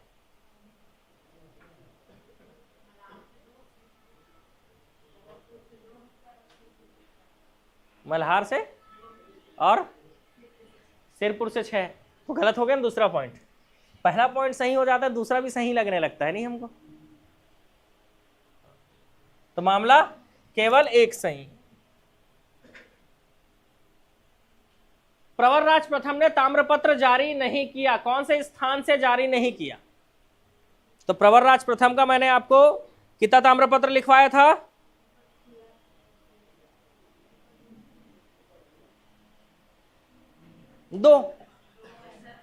2 ताम्रपत्र लिखवाया था। कौन कौन सा? मल्हार ताम्रपत्र एक, और मल्हार लिखवाया था, और एक ठाकुर दिया सारंगढ़, ये भी लिखवाया था। मतलब आंसर क्या होगा? पिपरदुला नहीं, वो खुला नहीं है भाई, वो पिपरदुला है। करेक्ट कर लेना थोड़ा सा, क्या है भाई? पिपरदुला है। आंसर आएगा ऑप्शन सी। कहां से जारी नहीं किया? पिपरदुला से जारी नहीं किया। तो प्रवरराज प्रथम ने मल्हार और ठाकुर दिया, मल्हार और ठाकुर दिया।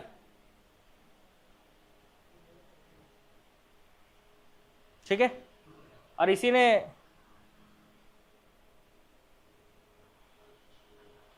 व्याघ्रराज को सामंत बस बना के रखा था। कई बुक में ऐसा बताते हैं कि वो शासक भी था, कई बुक वाले ये बोलते हैं कि ये सिर्फ क्या था भाई?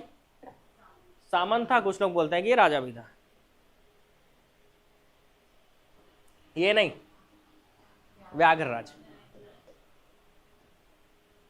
सरबपुरी वंश के सर्वाधिक सिक्के प्रसन्न मात्र के हैं।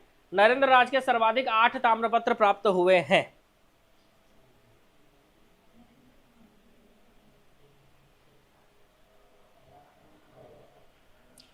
तो प्रसन्न मात्र के क्या सर्वाधिक सिक्के प्राप्त हुए हैं?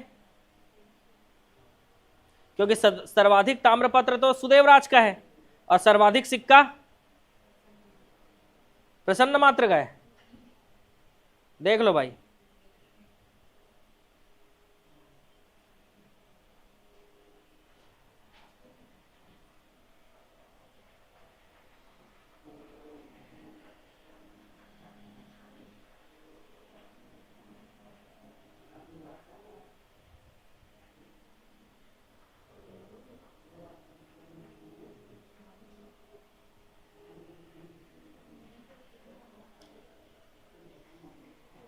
प्रसन्न मात्र के सिक्के उड़ीसा के कटक से पश्चिम में महाराष्ट्र के चांदा से प्राप्त हुए हैं।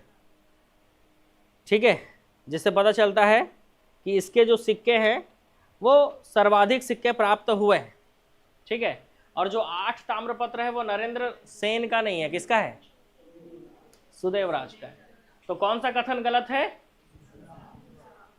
केवल 2 गलत है। इतना आसान टॉपिक है लेकिन फिर भी देखो कितना टाइम लग रहा है। नहीं, इंद्रबल पांडुवंश का संस्थापक था कि नहीं था भाई? हाँ या नहीं बोलना है बस। नहीं था?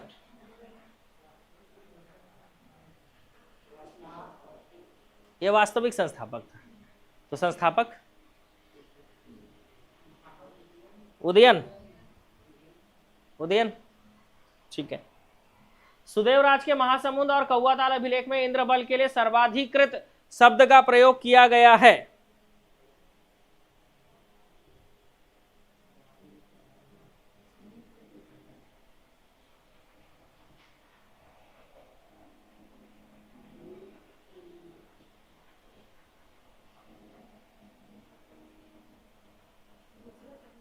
दूसरा सही है? गलत। ये उल्लेख कौवा ताल और धमतरी अभिलेख में। अरे यार बताएगा, छोटा सा कट गया। सुदेवराज की राजधानी सरभपुर थी।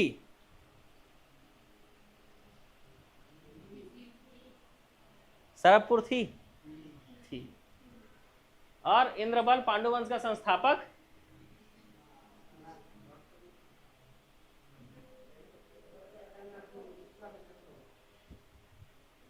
था, है ना? तो वास्तविक संस्थापक था, तो संस्थापक भी उसको बोल सकते हैं। ठीक है, नहीं तो फिर आंसर मैच नहीं कर पाओगे। तो 1 और 3 सही है, 1 और 3 गलत है। ऑप्शन सी आएगा, 1 और 3 गलत है।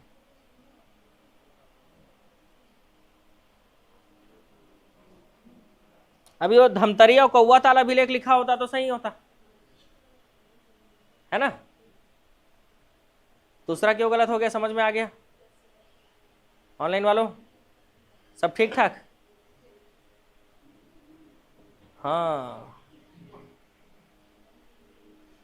2 सही है। किसको किसको लग रहा है दूसरा सही है? बताओ, किसको किसको लग रहा है कि दूसरा सही है?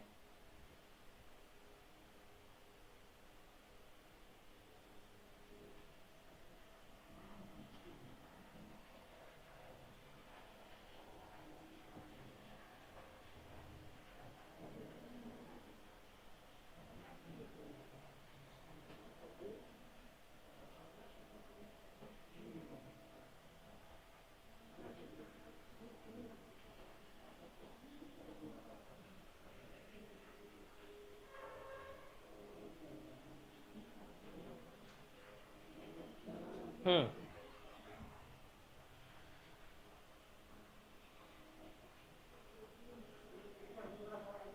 हम्म, 1 और 2 गलत होगा। कौन कौन सा गलत है पूछ रहा है?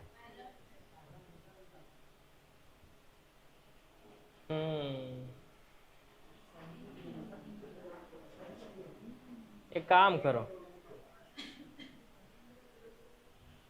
फिर से क्वेश्चन बनाते हैं, थोड़ा सुधार के, प्रिंटिंग थोड़ा मिस्टेक हो गया।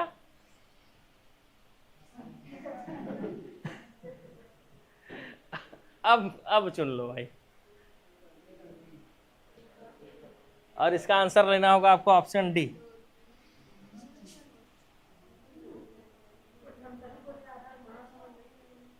हाँ तो मैं बता रहा हूं ना, कौवा ताल, धमतरी और महासमुंद तीनों। ठीक है, तो इस हिसाब से तीनों ही पॉइंट सही हैं। तो इसमें सत्य कथन चुनना था, लेकिन गलती से लिखा गया क्या, असत्य। ठीक है, तो ऑनलाइन वाले क्या बोल रहे थे, तीनों सही है।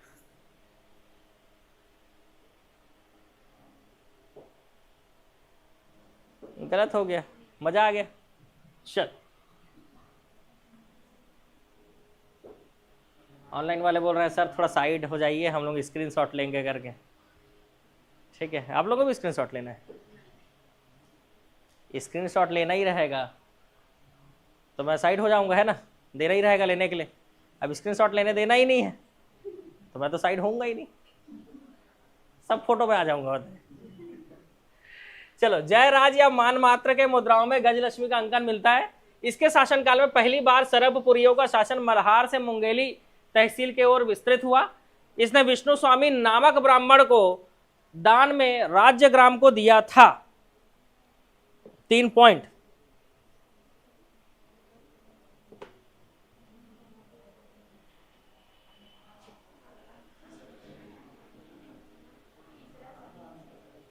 तीनों सही है बे, तीनों सही है। ठीक है, गजलक्ष्मी तो रहेगा ही। ठीक है, और इसने मल्हार से मुंगेली की ओर इसके शासनकाल में हुआ था विस्तृत, जयराज या मानमात्र। ठीक है, क्योंकि इसका 3 ताम्रपत्र मिला है, आरंग, मल्हार और अंगूरा ताम्रपत्र। मल्हार ताम्रपत्र मिला है, मतलब शासन वहां तक गया होगा कि नहीं गया होगा। ठीक है, इसके अलावा इसने दुर्ग नामक शहर भी स्थापित किया, दुर्ग नामक नगर, दुर्ग राज था ना इसका नाम। तो तीनों ही सही है। नेक्स्ट, सिरपुर को महत्ता देने वाला प्रथम शासक सुदेव राज था, बिल्कुल, क्योंकि इसने द्वितीय राजधानी बनाया था उसको। प्रवर राज प्रथम ने सिरपुर को अपनी राजधानी बना दिया सीधा।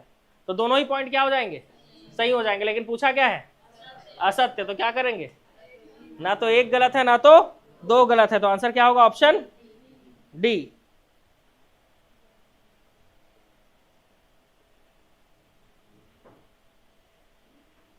ठीक है, ऑप्शन डी।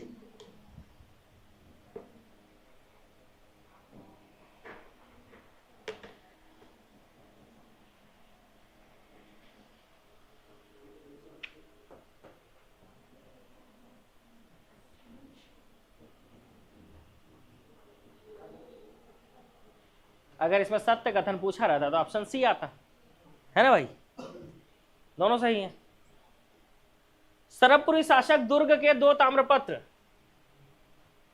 दुर्गराज मतलब दुर्गराज के 2 ताम्रपत्र आरंग और मल्हार से मिले हैं। इन्होंने दुर्ग शहर की स्थापना की।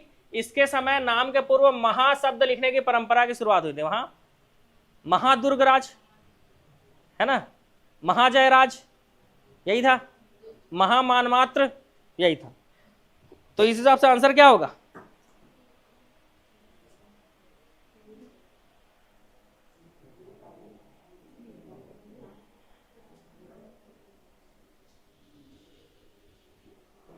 बताओ।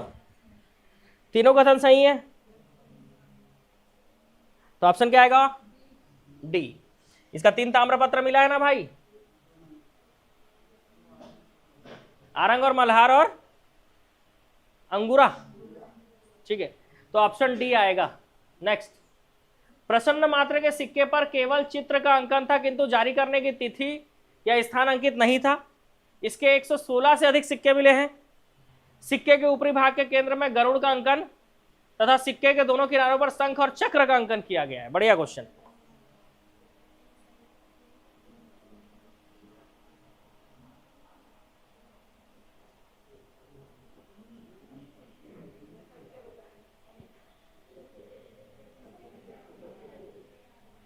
चलो, मजा आ जाएगा, क्योंकि अब कौन है, प्रसन्न मात्र है।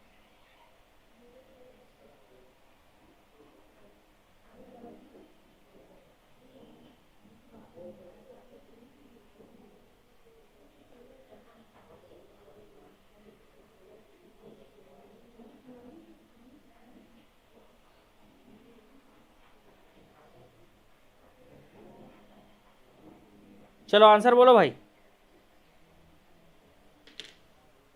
तो ऊपरी भाग में गरुड़ और सिक्कों के दोनों किनारों पर शंख और चक्र होगा, सही या गलत?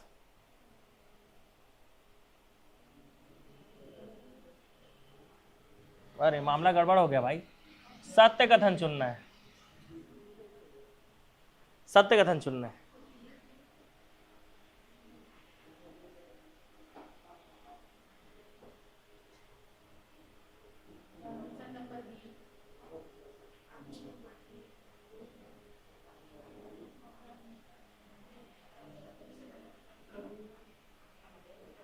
चित्र तो था ही नहीं, है ना, तो चित्र नहीं था इसीलिए गलत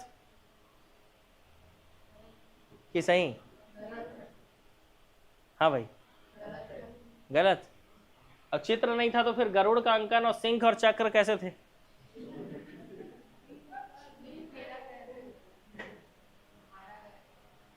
उभारा गया था, तो कैसे उभारा गया था, गरुड़ लिख के कि गरुड़ बना के?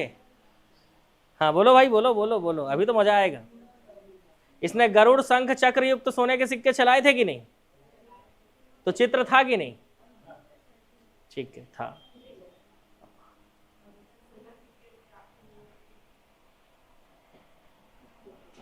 All okay. इसके 116 से अधिक सिक्के प्राप्त हुए हैं, ठीक है।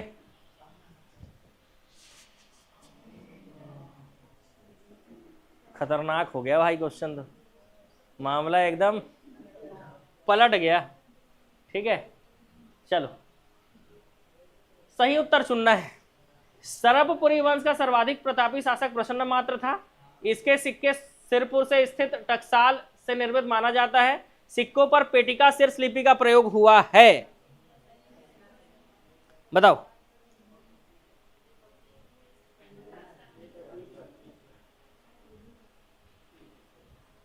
तीसरा तो सही है, पेटिका शीर्ष लिपि। अब पहला देख लो, सर्वाधिक प्रतापी शासक रहा होगा क्योंकि सबसे ज्यादा सोने के सिक्के चलाए हैं। अब कहां, सिरपुर के टकसाल से बना था, हाँ या नहीं? हाँ तो गलत हो गया, मल्हार के टकसाल से बना था। डॉक्टर श्याम कुमार पांडे जी ने बताया है कि प्रसन्न मात्र के जो सिक्के थे वो मल्हार के टकसाल से निर्मित थे। कहाँ के? मल्हार के टकसाल से। अभी मजा आ गया होगा। अभी आगे चले, चलते, बहुत मजा आने वाला है। प्रसन्न मात्र के सिक्के कटक से लेकर चांदा तक मिले हैं। प्रसन्न मात्र ने गुप्तों के नाम मात्र की अधीनता स्वीकार कर रखी थी।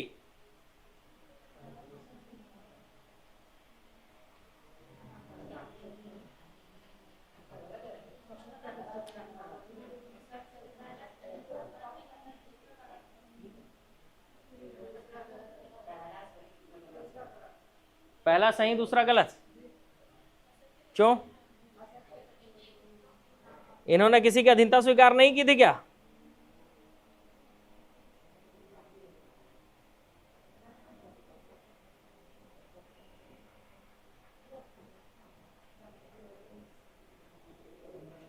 सरभपुरी वंश के बारे में जानकारी कहां से मिलता है पता है? भानुगुप्त के एरण अभिलेख से। और ये किसके सामंत थे सरभपुरी? वकाटकों के सामंत थे। और उनसे फिर उनके आपसी फूट का लाभ उठाकर इन्होंने स्वतंत्र सत्ता स्थापित किया था। इन्होंने स्वतंत्र सत्ता स्थापित किया था, ठीक है। तो यहां पर पूछा है, बताइए कौन कौन से कथन सही हैं। तो प्रसन्न मात्र के सिक्के कटक से लेकर चांदा जिले में भी प्राप्त हुए हैं। प्रसन्न मात्र ने गुप्तों की नाम मात्र की अधीनता स्वीकार की थी, तो हाँ, नाम मात्र की अधीनता, स्वतंत्र सत्ता इन्होंने स्थापित किया था, लेकिन गुप्तों के नाम मात्र की अधीनता होगी इनकी, क्योंकि छत्तीसगढ़ के शासक स्वतंत्र रूप से शासन नहीं करते थे, किसी ना किसी के अधीन रहते थे। ठीक है, तो यहां पर आंसर आएगा 1 और 2 दोनों ही क्या है भाई, सही है। 1 और 2 दोनों ही क्या है, सही है।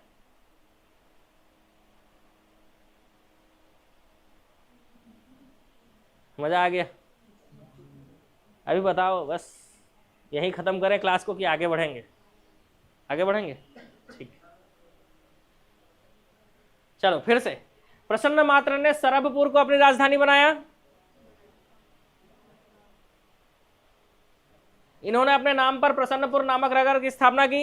इन्होंने मल्हार से भारी मात्रा में सोने और चांदी के सिक्के जारी किए।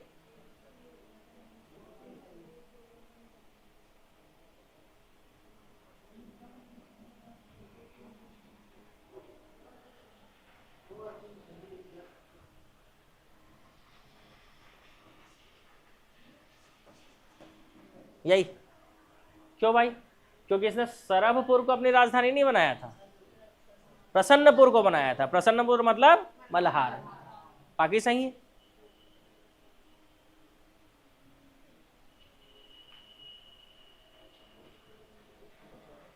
ध्यानपूर्वक पढ़िए।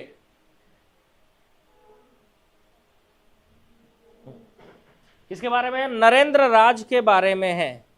चलो, नरेंद्र राज या नरेंद्र सेन, इसके तीन ताम्रपत्र हैं, पीपरदुला, सारंगढ़, कुरुद ताम्रपत्र धमतरी और रावा ताम्रपत्र मल्हार। ठीक है, और इसी में कुछ कुछ पूछा है आपको। ये तो ज्यादा ही खतरनाक होने वाला है। अब होगा तो होगा, कैसे कर सकते हैं।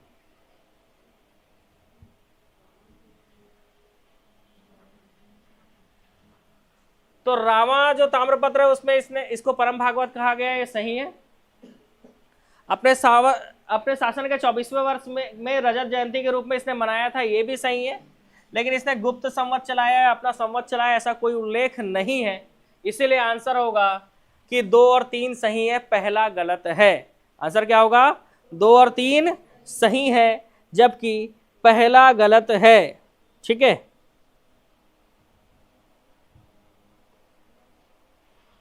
चलो अगला, नेक्स्ट क्वेश्चन। सरभपुरी शासक नरेंद्र राज शैव धर्म का अनुयायी था? नहीं, ये लोग वैष्णव धर्म को मानते थे। इसका पीपरदुला और कुरुद ताम्रपत्र है, तो हाँ, पीपरदुला भी है, कुरुद भी है और रावा भी है, तो दूसरा सही है। तो क्या होगा आंसर? 2 सही है, लेकिन 1 गलत है। नरेंद्र ने अपने शासन के 3रे वर्ष में कुरुद ताम्रपत्र जारी किया था, तो ये गलत हो जाएगा, क्योंकि अपने शासन के 3रे वर्ष में उसने पीपरदुला ताम्रपत्र जारी किया था, 24वें वर्ष में कुरुद्वारा जारी किया था। ठीक है, तो पहला तो गलत हो गया। ठीक, उसके बाद दूसरा सही, पीपरदुला ताम्रपत्र में इसने अपने आप को सरभ राज का पुत्र बताया, बिल्कुल सही। अपने शासन के 24वें वर्ष में पीपरदुला ताम्रपत्र जारी किया, गलत। ठीक है, क्यों भाई? क्योंकि 3रे वर्ष में पीपरदुला और 24वें वर्ष में कुरुद, तो ये दोनों पॉइंट गलत हो गया। और पहला पॉइंट सही है, पीपरदुला ताम्रपत्र 3रे वर्ष में इसने जारी तो किया था और उसी में अपने आप को सरभ राज का पुत्र बताया इसने। तो इस हिसाब से असत्य कथन चुनना है, तो दूसरा और तीसरा गलत है। अबे पहला तीसरा गलत है, दूसरा तो सही हो गया ना। असत्य कथन चुनना है तो पहला और तीसरा गलत है बे, दूसरा सही। ठीक है, तो नरेंद्र राज ने अपने 3रे वर्ष में कौन सा ताम्रपत्र जारी किया? पीपरदुला, और 24वें वर्ष में कुरुद ताम्रपत्र। और मल्हार ताम्रपत्र या रावण ताम्रपत्र तिथि विहीन है, कब जारी किया नहीं पता। ठीक है, 3 ताम्रपत्र थे इसके।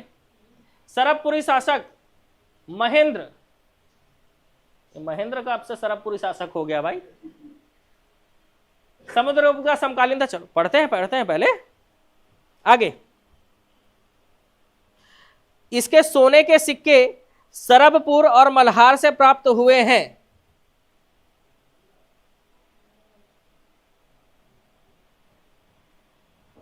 ये महेंद्र कहां से आ गया भाई? वो भी सही विकल्प चुनना है।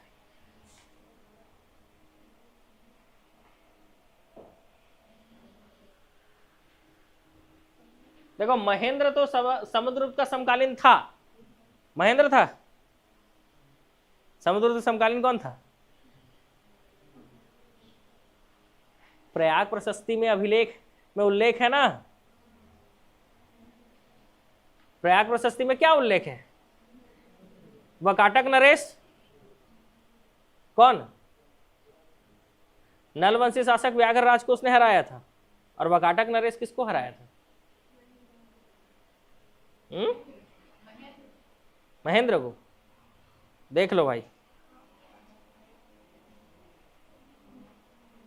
ठीक है, खुश हो जाओ, सही है। वकाटक नरेश महेंद्र सेन को हराया था। तो महेंद्र सेन तो सरबपुरी शासक कैसे हो सकता है जब उसने वकाटक नरेश को हराया था? तो ये गलत। अब महेंद्र सेन सरबपुरी शासक ही नहीं था तो दूसरा भी गलत हो जाएगा।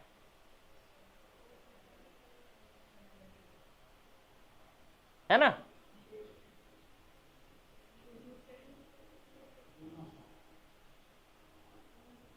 कथन 1 और 2 दोनों गलत है। ठीक है, कथन 1 और 2 दोनों ही गलत है। ऑप्शन डी आएगा। ठीक है, ऑप्शन डी आएगा।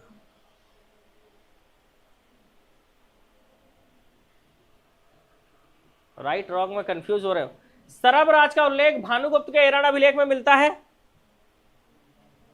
हाँ मिलता है बे। इस अभिलेख में गोपराज को सरबराज का नाना कहा गया है, जो भानुगुप्त का सामंत था और एरण के युद्ध में मारा गया। अबे गोपराज ने सरबराज को नाना कहा था, ये तो उल्टा लिखा हुआ है। नहीं लिखा हुआ है उल्टा?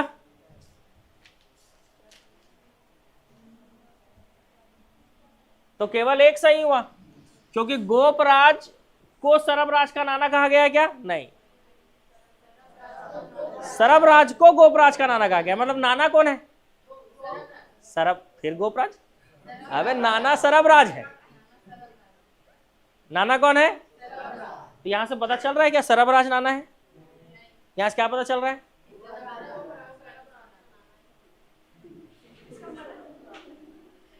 घूम गया लगता है दिमाग आप लोग।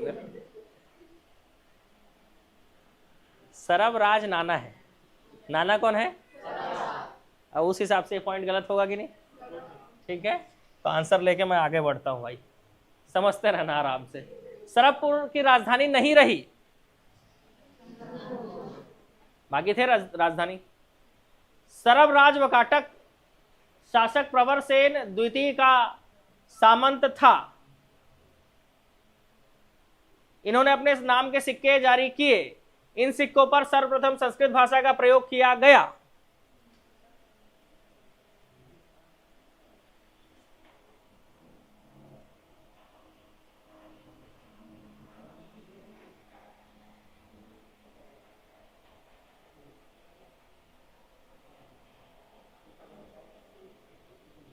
देखो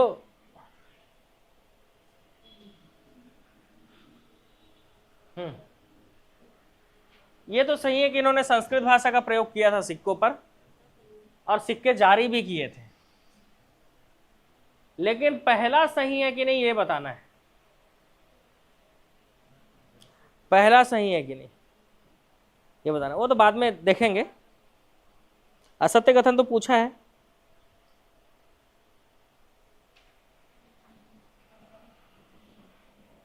सिक्कों में संस्कृत भाषा का प्रयोग किया था कि नहीं इन्होंने? कि ताम्रपत्र में किया था? ताम्रपत्रों में किया था, तो सिक्कों वाला गलत हो जाएगा। देखो पहला पॉइंट इसलिए गलत है क्योंकि ये वकाटक नरेश प्रवर सेन प्रथम का सामंत था। किसका सामंत था? प्रवर सेन प्रथम,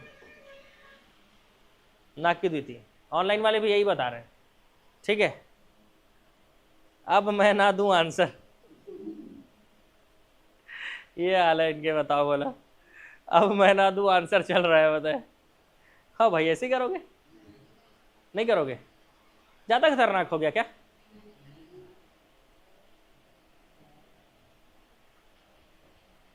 जब प्रवरसेन प्रथम का शासक था, ठीक है, तो पहला तो गलत हो गया। पूछा क्या है? इसीलिए पहले देखो, जब भी एग्जाम में जाओ, जो पॉइंट इधर मत पढ़ो। आप लोग क्या करते हो, नीचे पहले पढ़ लेते हो बताए, और इस हिसाब से आंसर लगाने की कोशिश करते हो। जो रिवीजन करके गया ना, वो इसके हिसाब से आंसर नहीं लगाएगा, वो पहले पॉइंट पढ़ेगा, उसमें सही गलत टिक करेगा। मेरे को देखना, मैं हमेशा पॉइंट पढ़कर गलत सही टिक करता हूं, उसके बाद नीचे चुनता हूं, ठीक है। तो इन्होंने अपने नाम से सिक्के जारी किए थे और संस्कृत भाषा का प्रयोग किया था इन्होंने, इसलिए आंसर क्या होगा? 2 और 3 सही, 2 और 3 सही, ठीक है। क्या होगा? 2 और 3 सही है, ठीक है। तो सिक्कों में प्राकृत के स्थान पर संस्कृत भाषा का प्रयोग किया था इन्होंने, ठीक है।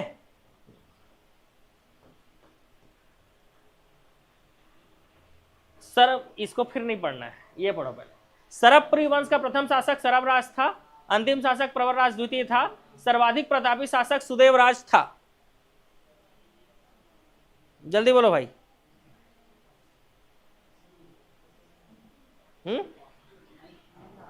तो कौन था? प्रसन्न मात्र। अब सही कथन पूछा है तो 1 और 2 सही है। आया मामला सही समझ में? इस तरह से बनाते हैं क्वेश्चन। अभी जितने भी ऑनलाइन में भी हो, कंफ्यूज इसी कारण हो रहे हो क्योंकि आंसर पहले पढ़ लेते हो बताएं, पहले पॉइंट पढ़ो। रुद्र शिव की प्रतिमा ताला गांव से प्राप्त हुई है, इसमें 10 अंग विभिन्न प्राणियों से निर्मित किए गए हैं। 10 अंग नहीं तो कितने अंग फिर?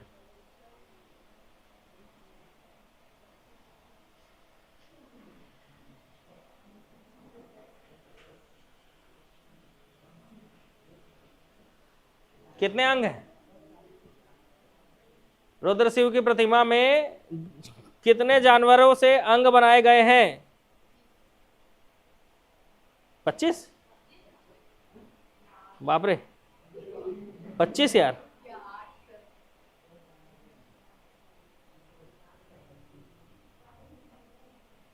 कि 11 अंग हैं?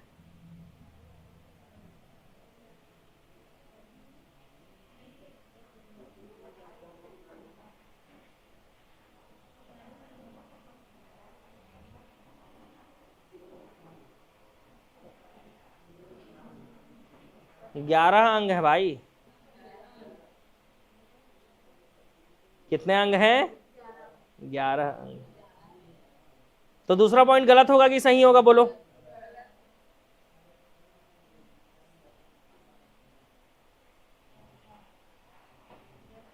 दूसरा पॉइंट गलत। तो सत्य कथन में केवल एक सही। अमरार्य कुल के ताम्रपत्रों में किस स्थान का उल्लेख मिलता है? अमरार्य कुल मतलब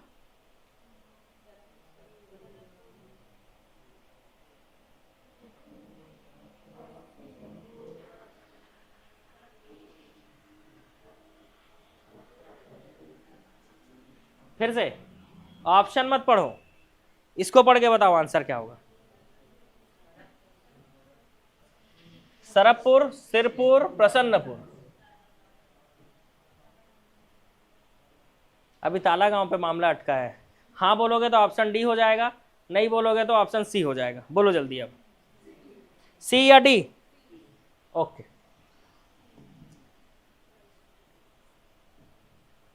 छत्तीसगढ़ में सर्वाधिक मंदिर बनवाने का श्रेय सरबपुरियों को दिया जाता है। उधर बाद में पढ़ना, पहले ये 3 पॉइंट पढ़ो। छत्तीसगढ़ के प्रथम मंदिर देवरानी जेठानी को बनाने का श्रेय सरबपुरी वंश को दिया जाता है। सरबपुरी ताम्रपत्रों पर चित्र अंकित होते थे।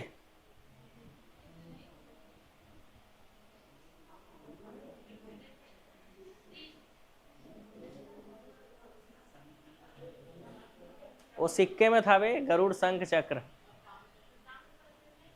ताम्रपत्र पे लिखते थे। तो चित्र कैसे बनाएंगे ताम्रपत्र पे, ये बताओ। तुम्हारा चित्र बनाएंगे? नहीं, बताओ।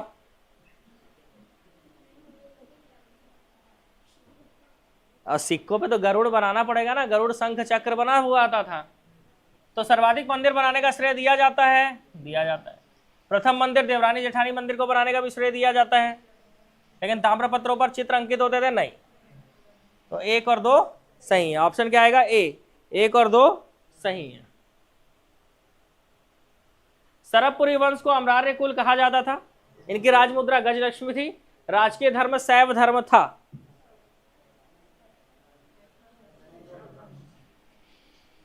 बताओ, पहला सही, दूसरा सही, तीसरा गलत। क्यों?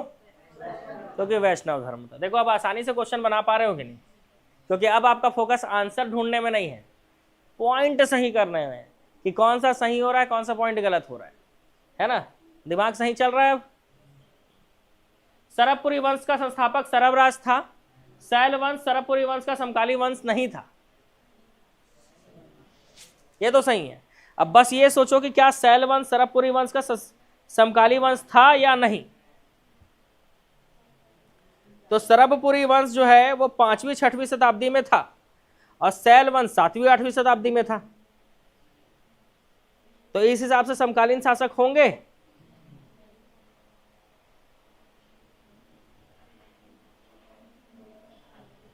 नहीं होंगे। राजर्षि तुल्य और पहले था बे, 4वीं से 6वीं था। सोम सिरपुर के जो पांडु वंश थे ना, वो 6वीं शताब्दी में आ गए थे। तो इस हिसाब से ये समकालीन होंगे नहीं। तो शैल वंश सरबपुरी वंश का समकालीन नहीं था, क्योंकि सरबपुरी वंश 6वीं शताब्दी में थे नहीं, और ये 7वीं शताब्दी में थे। तो समकालीन नहीं था, मतलब सही है। और जब सही है तो दोनों कथन सही हो जाएगा। शैल वंश जो है ना, सिरपुर के पांडु वंश के समकालीन थे। ठीक है, तो यहां पर सरबपुरी वंश खत्म। इधर भी पांडु वंश है। ठीक है, इधर भी क्या है भाई? पांडु वंश के खतरनाक क्वेश्चन है। ठीक है, वही कोई इधर पांडु वंश का खतरनाक क्वेश्चन है और उधर भी। तो बताओ भाई, पांडु वंश पढ़ना है?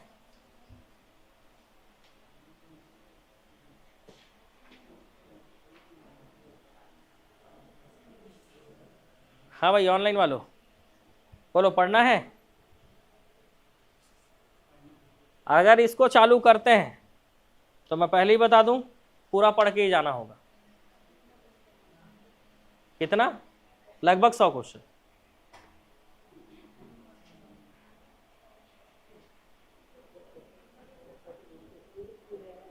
ऑनलाइन वालों बताओ, जैसा आप बोलो। 1 बज रहे हैं।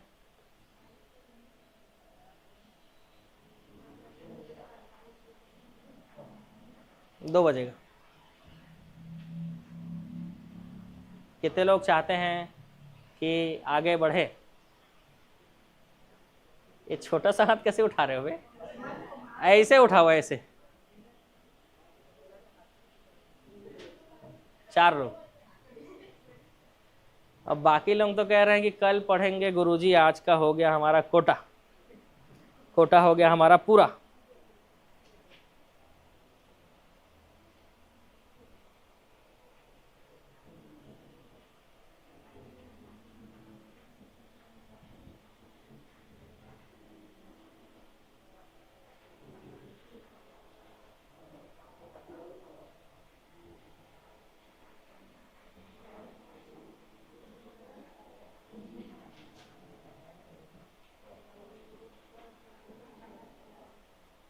अब ऑनलाइन वाले बताएंगे भाई क्या करना है।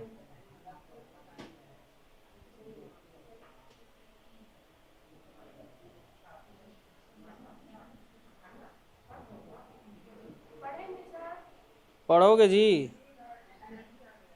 एनर्जी आ गया?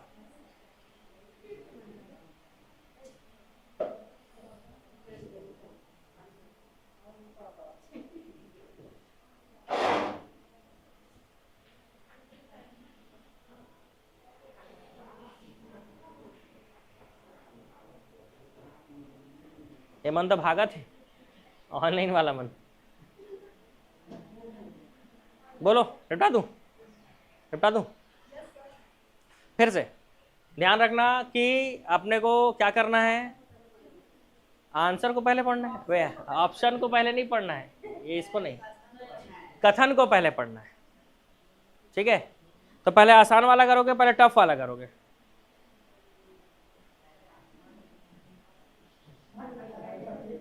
है? आसान वाले से पहले जानकारी इकट्ठा करेंगे हम, उसके बाद खतरनाक क्वेश्चन बनाएंगे। चलो, सिरपुर छत्तीसगढ़ के इतिहास का स्वर्ण काल किस काल को कहा जाता है, किसके? तो ऑप्शन ए महाशिवगुप्त, ठीक है। किस प्राचीन राजवंश का से महाशिवगुप्त संबंधित है? तो सोमवंश या पांडुवंश, बोलो। अगर सोम और पांडु बोले तो पांडुवंश आंसर लेना है, सिरपुर का पांडुवंश। सोमवंश भी सही है, लेकिन दोनों आ जाए तो क्या लेना है? पांडुवंश। नेक्स्ट, मैकल क्षेत्र में किसका शासन था प्राचीन काल में? तो मैकल जिसकी राजधानी अमरकंटक थी, सोमवंश आएगा, ऑप्शन ए। कवर्धा बोलता था, खड़ीनाग वंश लेते। मैकल का सोमवंश, उड़ीसा का सोमवंश, कांकेर का सोमवंश, सिरपुर का पांडुवंश। इस राज्य पर इसमें से किसने शासन नहीं किया?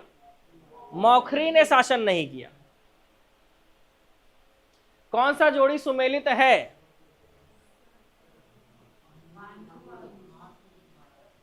इसमें से सुमेलित है पांडुवंशी शासक महाशिवगुप्त बालार्जुन, ठीक है। चलो आगे बढ़ते हैं, चलो आगे बढ़ेंगे। क्वेश्चन बताओ, आंसर। सोमवंशी राजाओं ने रायपुर क्षेत्र पर अधिकार किया और किसे अपनी राजधानी बनाकर शासन किया? सिरपुर को। सिरपुर के पांडुवंश। महाशिवगुप्त किसका समकालीन था? तो महाशिवगुप्त किसका समकालीन था भाई? केंद्र में कन्नौज में किसका शासन था उस समय? हर्षवर्धन का था, तभी तो वेन सॉन्ग आता है, हर्षवर्धन के काल में रुकता है, ठीक है। उसके बाद महाशिवगुप्त के पास आता है, उसके बाद पुलकेशिन द्वितीय के पास भी जाता है। तो इस हिसाब से हर्षवर्धन, पुलकेशिन द्वितीय, नरसिंह वर्मन प्रथम के पास भी जाता है वो, और हमारे यहाँ दंडकारण्य में विलासतुंग के पास भी जाता है। तो उस समय समकालीन शासक इसके, ये सब समकालीन शासक थे। अच्छा, इसके पास नहीं जाता है विलासतुंग के पास, ठीक है, वेन सॉन्ग जो है। चित्रांगतपुर को और किस नाम जाना जाता था? किस राजवंश ने शासन किया? तो पांडुवंश। पांडुवंश ने चित्रांगतपुर से, मतलब सिरपुर से शासन किया, ठीक है। सिरपुर का पूर्व नाम चित्रांगतपुर। खरौद के लखनेश्वर मंदिर में किस शासक का उल्लेख मिलता है? खरौद का लखनेश्वर मंदिर, ईशान देव। क्यों भाई? क्योंकि खरौद का लखनेश्वर मंदिर है, उसकी प्रशस्ति की रचना किसने की है? ईशान देव ने की है। नेक्स्ट क्वेश्चन, छत्तीसगढ़ का काशी किसको कहते हैं? खरौद को कहते हैं। छत्तीसगढ़ के प्राचीन कला का केंद्र? उपरोक्त सभी, ठीक है। रतनपुर का महामाया मंदिर, सिरपुर का बौद्ध विहार, मल्हार का पातालेश्वर मंदिर। चलो जोड़ी मिला लेते हैं।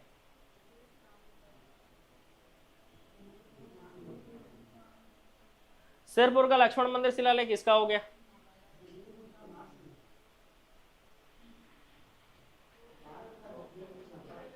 बारसूर का जगदेव भूषण। कोटगढ़ शिलालेख और कुरुद ताम्रपत्र, कुरुद ताम्रपत्र नरेंद्र सेन का है, तो कोटगढ़ शिलालेख पृथ्वीदेव द्वितीय का है।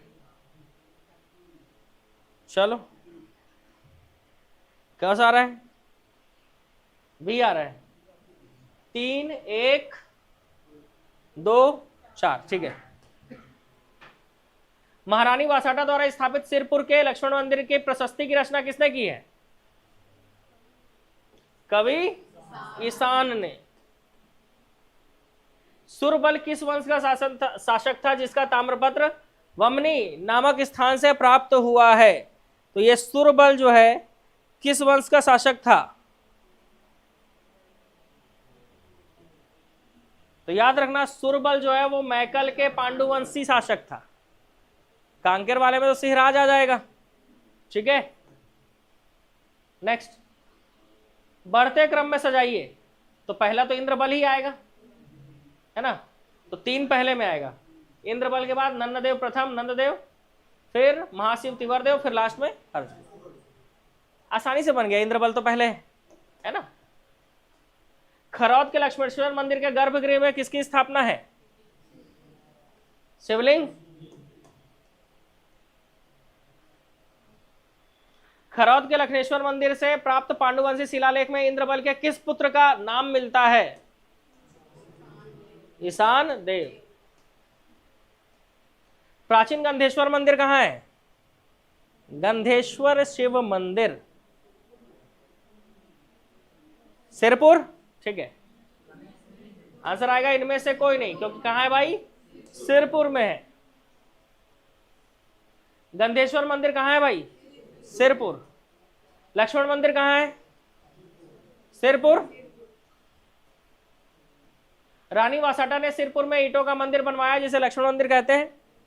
उसके पति हर्षगुप्त के मरणोपरांत उसकी स्मृति के कारण बनवाया गया था। बिल्कुल, है ना भाई, अपने पति के मरणोपरांत उसकी स्मृति में बनवाया था इन्होंने मंदिर। तो सही है कि नहीं? सही है। नेक्स्ट, देवरानी जेठानी मंदिर ताला, मड़वा महल, खरौद, सिद्धेश्वर शिव मंदिर। कुछ तो मामला गड़बड़ है दया, देख लो।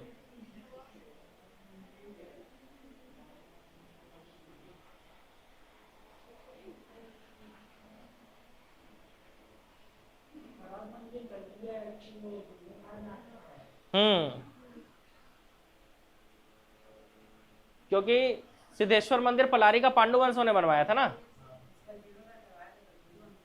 खरौद को कलचुरी लेंगे क्योंकि जीर्णोद्धार करवाया था, ठीक है। कलचुरियों ने खरौद के मंदिर का जीर्णोद्धार करवाया था। किसने? रत्नदेव तृतीय के सेनापति गंगाधर राव ने। इसलिए यहां पर ऑप्शन के हिसाब से आंसर लिया जा रहा है, ठीक है। तो तीसरा, दूसरा,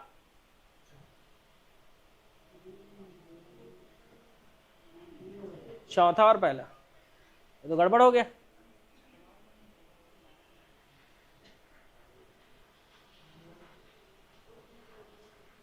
पहला चौथा होना चाहिए, पहला तो तीसरा कंफर्म है।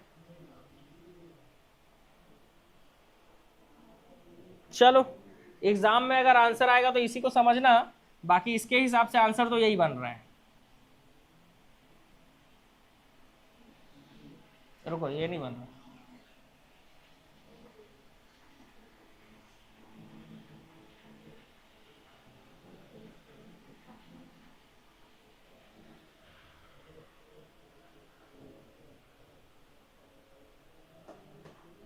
ऑप्शन के हिसाब से सिरपुर के पांडुवंश का प्रथम शासक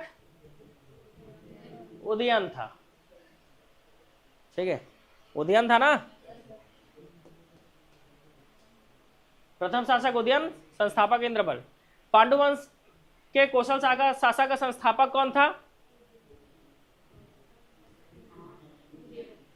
इंद्रबल तो ऑप्शन में नहीं है, तो क्या लोगे आंसर? उदयन।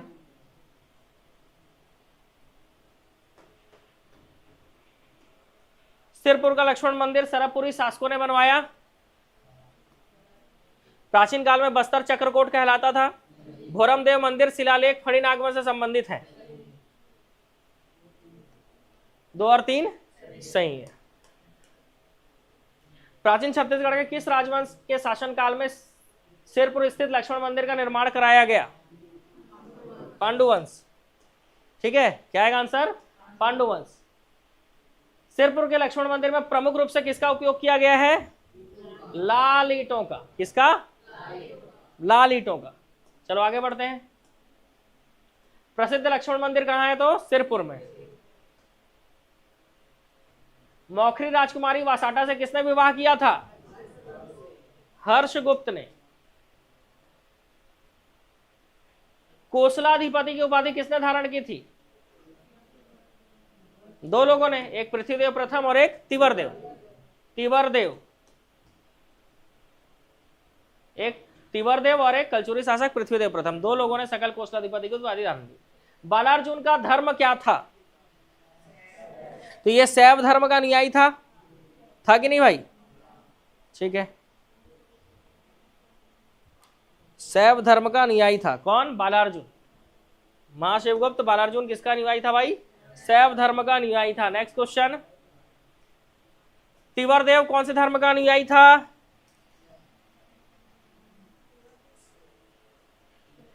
सोच के बताओ, तिवरदेव कौन से धर्म का अनुयायी था? तो ये था वैष्णव धर्म का अनुयायी। समुद्रगुप्त की प्रयाग प्रशस्ति में उल्लेखित है कि उसने कौशल के राजा महेंद्र को हराया था। सरबपुरी वंश के राजा प्रसन्न मात्र ने प्रसन्नपुर नगर की स्थापना की। पांडुवंशी शासक महाशिवगुप्त बालार्जुन ने अनेकों बौद्ध मंदिर बनवाए थे कि नहीं बनवाए थे? बनवाए थे। तो 1 2 3 तीनों ही सही है। चीनी यात्री वेनसोंग सिरपुर की यात्रा की 7वीं शताब्दी, कहां गया? 7वीं शताब्दी में, 639 AD मतलब 7वीं शताब्दी। वेनसोंग ने 7वीं शताब्दी में महासमुंद जिले का कौन सा शहर? सिरपुर। कौन आया था? वेनसोंग आया था 7वीं शताब्दी में। उस समय पांडुवंशी शासक कौन था? महाशिवगुप्त बालार्जुन, ऑप्शन ए।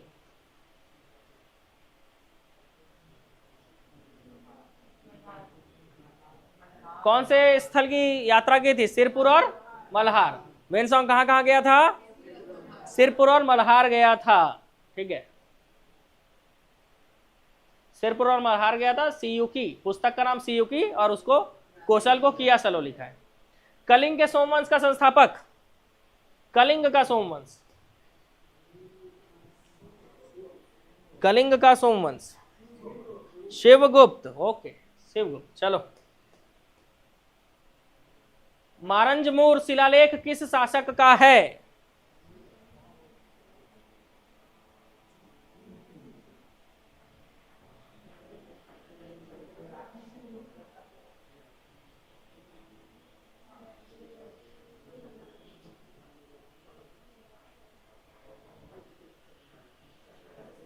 मारंजमूर, हाँ क्या बोल रहे हो? ययाति शिवगुप्त, वेरी गुड, सही आंसर, ययाति शिवगुप्त। कौशल के एवं उत्कल में शासन करने वाले महाशिवगुप्त चतुर्थ, जिसको आप उद्योत केसरी बोलते हो, किस वंश का था? तो कलिंग का सोमवंश। त्रिकलिंगाधिपति उपाधि धारण करते थे इन लोग। त्रिकलिंगाधिपति सोमवंश, कलिंग के सोमवंश या उड़ीसा के सोमवंश। चलो, कांकेर के सोमवंश का शासन था जिसके शासक थे, तो कांकेर के सोमवंशी शासकों को लेना है इसमें आंसर।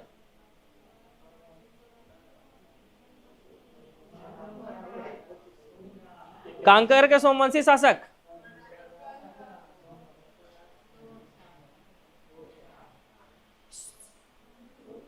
तो कर्णराज था, सोमराज था। तो 2 और 4। चलो नेक्स्ट क्वेश्चन, कांकेर क्षेत्र में शासित सोमवंश का संस्थापक, सोमवंश का संस्थापक कौन था? सिंहराज था। कांकेर के सोमवंश का संस्थापक सिंहराज था। चलो, पाली के प्रस्तर मंदिर का निर्माण किसने करवाया? बाणवंशी शासक विक्रमादित्य। छत्तीसगढ़ के राजा विक्रमादित्य किस वंश से संबंधित थे? पाली के बाणवंश से। बाणवंश के शिलालेखों में विक्रमादित्य का नाम किस नाम से मिलता है? जयमेरु। किससे? जयमेरु से। फड़ी नागवंश का शासन क्षेत्र कवर्धा। फड़ी नागवंश के प्रथम शासक अहिराज। अंतिम शासक मोनिंगदेव।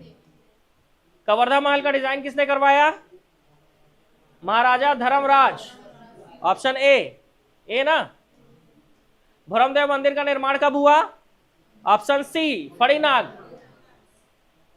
लक्ष्मण देव राय द्वारा निर्माण करवाया गया था।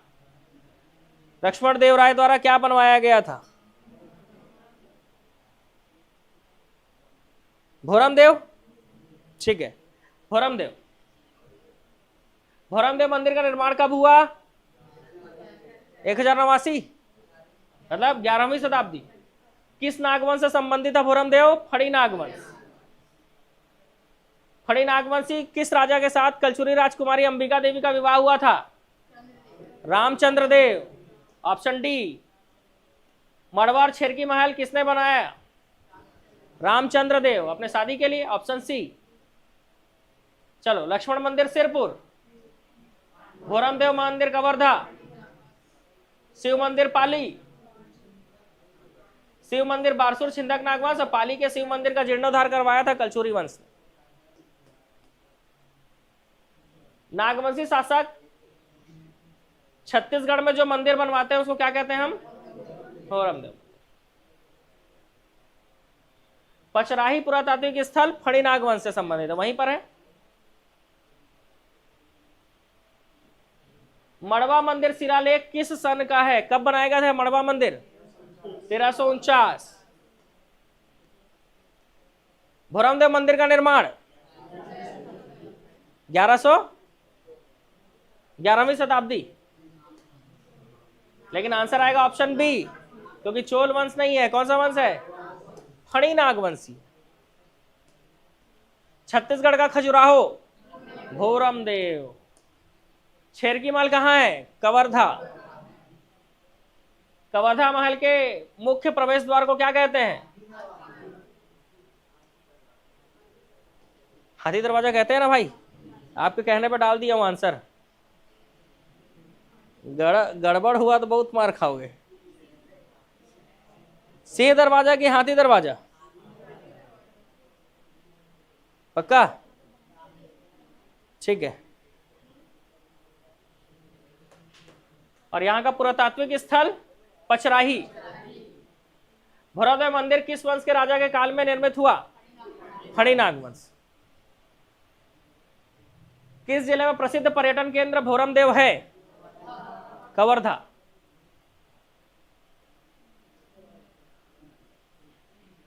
तो कौन कौन से शासक छिंदक नागवंश से संबंधित है, बताओ?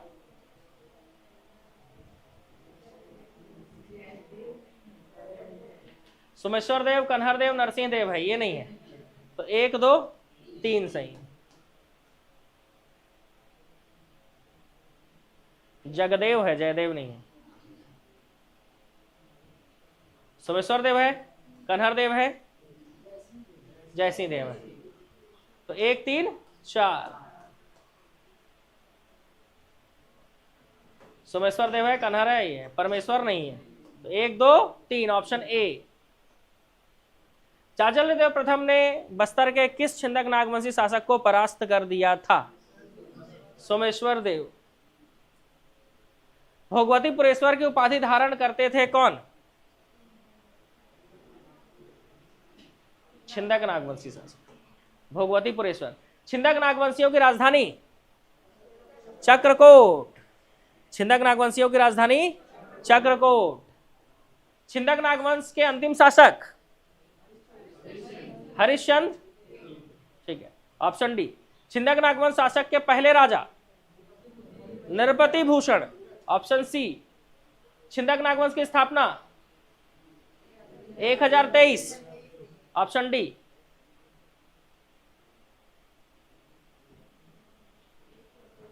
कुरुषपाल शिलालेख से किस राजा के बारे में जानकारी मिलती है? सोमेश्वर प्रथम। कुरुषपाल अभिलेख के अनुसार बस्तर के किस शासक ने मधुरांतक देव का वध किया था? तो मधुरांतक देव का वध किसने किया था?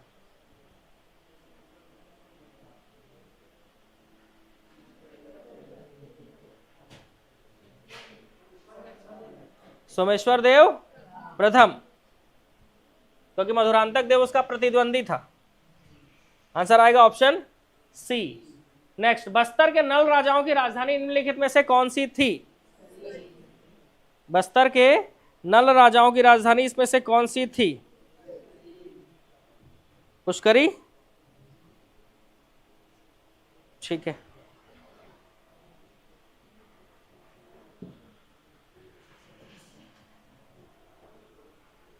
काले ग्रेनाइट से निर्मित नंदी बैल किस स्थान पर पाए गए हैं?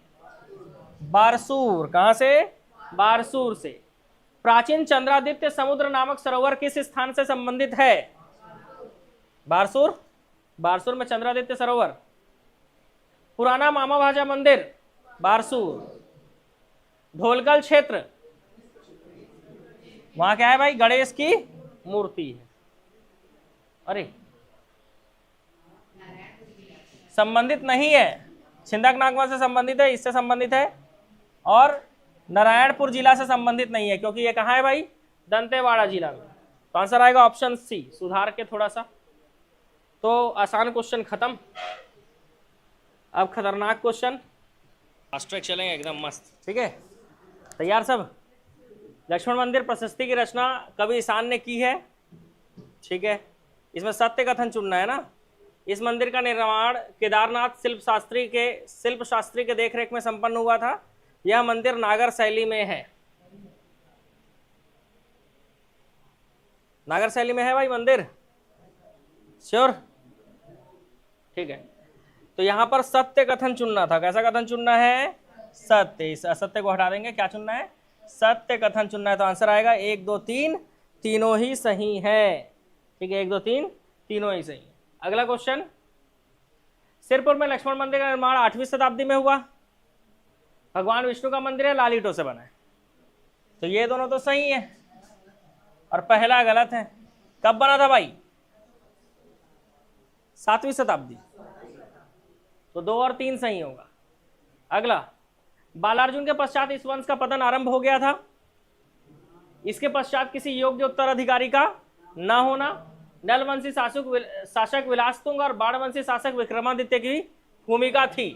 तो ये दोनों सही है, तीसरा भी सही है। तो आंसर क्या आएगा? ऑप्शन डी, ठीक है? आंसर क्या आएगा? Option D. महाशिवगुप्त बालार्जुन का 27 ताम्रपत्र सिरपुर से प्राप्त हुआ है। इन ताम्रपत्रों का अध्ययन सर्वप्रथम लोचन प्रसाद पांडे ने किया था। इसके शासनकाल को दक्षिण कौशल का स्वर्ण काल कहा जाता है। सब सही है, दूसरा गलत है। क्यों? क्योंकि इन ताम्रपत्रों का अध्ययन रमेंद्रनाथ मिश्र और विष्णु सिंह ने किया था। रमेंद्रनाथ मिश्र और विष्णु सिंह ने किया था। सिरपुर में बौद्ध विहार और स्वास्तिक विहार का निर्माण किस शताब्दी में करवाया गया? 7वीं शताब्दी, ठीक। कब करवाया गया था? 7वीं शताब्दी में। वेनसोंग ने छत्तीसगढ़ को कियासलो के नाम से उल्लेखित किया है। किया है। वेनसोंग ने छत्तीसगढ़ के राजधानी के रूप में सिरपुर का उल्लेख किया? नहीं, उसने राजधानी नहीं बताई थी। तो असत्य कथन है केवल 2। उसने सिर्फ कौशल को कियासलो कहा था, राजधानी का तो उल्लेख ही नहीं किया है ना, ठीक है? तो केवल 2 गलत है। बालार्जुन शैव धर्मावलंबी था। इसका शासनकाल धातु प्रतिमा कला की दृष्टि से अद्वितीय था और ये सभी धर्मों के प्रति उदार एवं सहिष्णु नहीं था। गलत, वो सभी धर्मों के प्रति उदार था।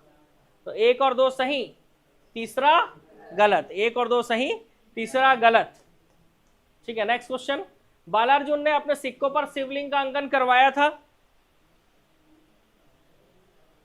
बालार्जुन के काल में 7वीं शताब्दी में हेनसोंग सिरपुर और मल्हार की यात्रा की। दूसरा तो सही है, पहला बताओ, पहला क्या आंसर ले रहे हो भाई?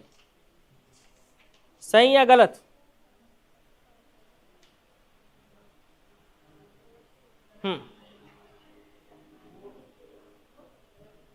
तो पहला गलत है, क्योंकि उसने सिक्कों पर शिवलिंग नहीं, त्रिशूल और वृषभ का अंकन करवाया था। त्रिशूल और वृषभ। तो आंसर क्या होगा? 2 सही, पहला गलत। नेक्स्ट, लक्ष्मण मंदिर का निर्माण वासाड़ा देवी ने करवाया। इस समय शासक बालार्जुन थे। बिल्कुल सही, दोनों ही सही है, लेकिन असत्य पूछा है। तो ना तो 1 सही है, ना तो 1 गलत है, ना तो 2 गलत है, क्योंकि दोनों ही सही है। वेनसोंग के अनुसार छत्तीसगढ़ में 100 संघाराम थे। 10,000 महाज्ञानी बौद्ध भिक्षु निवास करते थे। दोनों सही, ठीक है? दोनों ही सही। बालार्जुन ने परम महेश्वर की उपाधि धारण की थी। पांडु वंश में सर्वाधिक अभिलेख इनके ताम्रपत्र प्राप्त हुए हैं। तो इनके ताम्रपत्र प्राप्त हुए हैं, लेकिन परमेश्वर की उपाधि धारण करते थे कि नहीं, ये आपको बताना है। करते थे, तो दोनों ही सही है। वासाडा देवी द्वारा निर्मित लक्ष्मण मंदिर लाल ईंटों से बना है। यह उत्तर गुप्त काल का श्रेष्ठ उदाहरण है। राम लक्ष्मण मूर्ति है अंदर में, नहीं है। एक और दो सही, एक और दो सही, सत्य कथन पूछा है ना, तो एक और दो सही, ठीक है। चलो नेक्स्ट, चंद्रगुप्त नन्नराज द्वितीय का चाचा था। सिरपुर अभिलेख से चंद्रगुप्त द्वितीय के बारे में जानकारी मिलती है, इसमें सत्य कथन बताना है, ठीक है। इसमें क्या बताना है? सत्य कथन बताना है।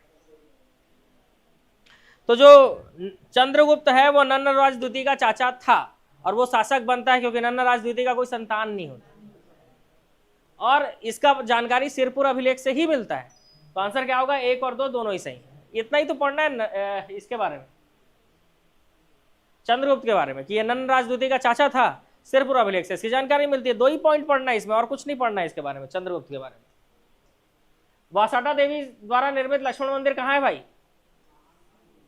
महासमुंद में, ऑप्शन बी, डी ऑप्शन है गायब। नन्नराज द्वितीय तिवरदेव का पुत्र था।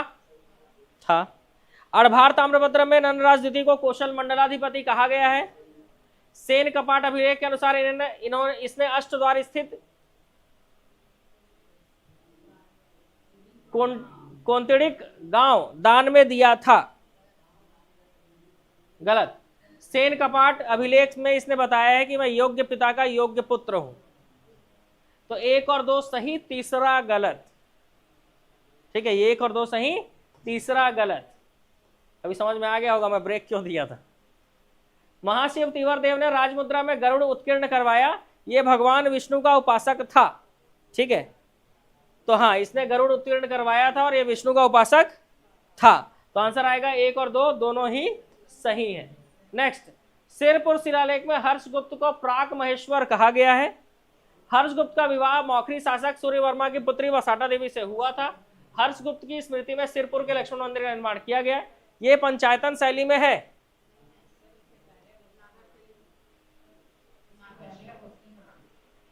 फिर से कराऊं? महाशिव तिवरदेव के राजमुद्रा में गरुड़ उत्कीर्ण करवाया था और यह भगवान विष्णु का उपासक था, वैष्णव धर्मावलंबी था। महाशिव गुप्त बालार्जुन से अवधर्म का था, ठीक है। चलो यहां पर हम 3 पॉइंट सही कर चुके थे, चौथा पॉइंट गलत क्योंकि नागर शैली में है। तो 1 2 3 सही, चौथा गलत। 1 2 3 सही, चौथा गलत।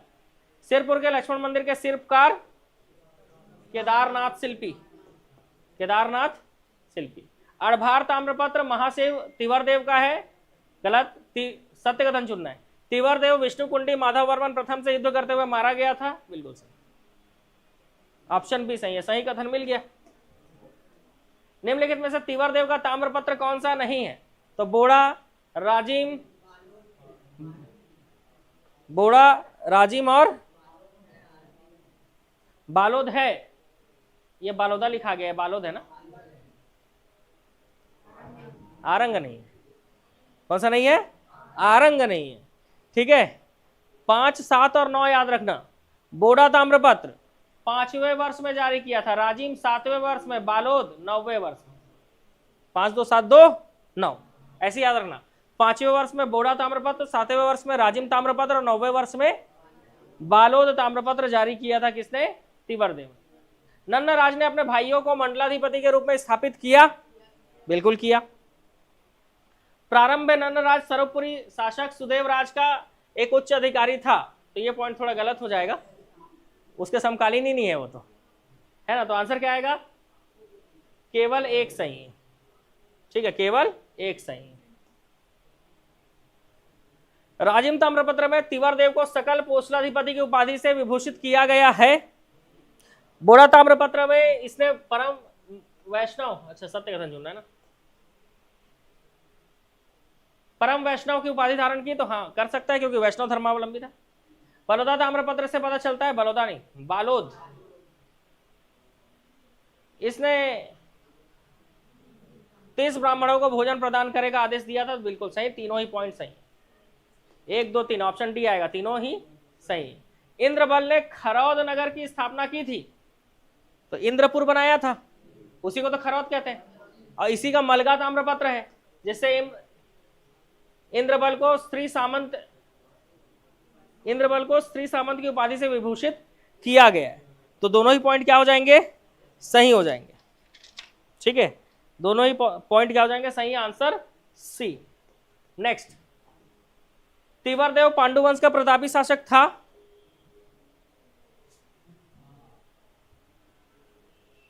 नाम के पूर्व महा लिखने की परंपरा पांडुवंशियों ने शुरू की। तिवरदेव के काल को पांडुवंश का उत्कर्ष का काल माना जाता है।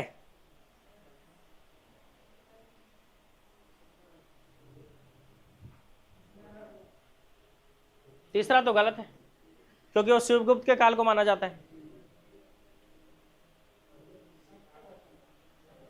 असत्य चुनना है, वो बाद में पढ़ना, पहले पॉइंट सही करो। तिवरदेव पांडुवंश का प्रतापी शासक था। कहां पढ़े हो भाई, कहां पढ़े हो बताओ। तिवरदेव पांडुवंश का प्रतापी शासक था, ये कहां पढ़े हो।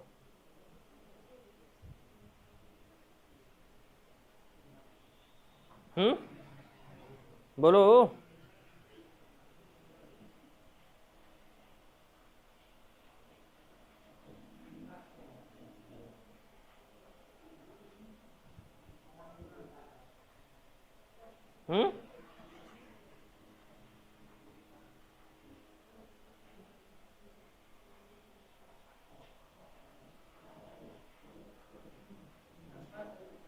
दूसरा सही है,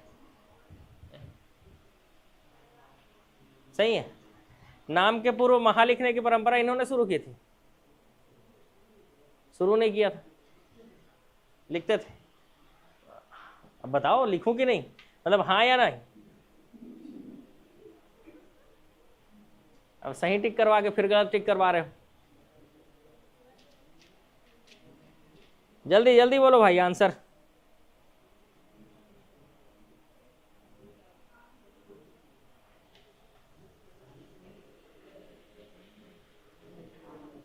प्रतापी राजा था।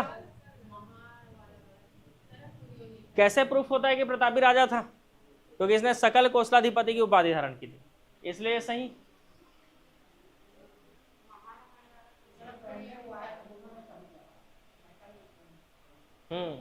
दूसरा गलत, क्यों। सरवपुरी, तो 2 और 3 गलत हो गया। नंदराज प्रथम इंद्रबल का प्रथम पुत्र और उसका उत्तराधिकारी था कि नहीं था। नंदराज के लिए नृप शब्द का प्रयोग हुआ है। आरंग शिलालेख के अनुसार इसने पृथ्वी को शिव मंदिर से भर दिया। तीनों ही पॉइंट क्या है, सही है। इंद्रबल सर्वपुरी शासक महासुदेव राज का सामंत था। इंद्रबल ये सामंत था या नहीं।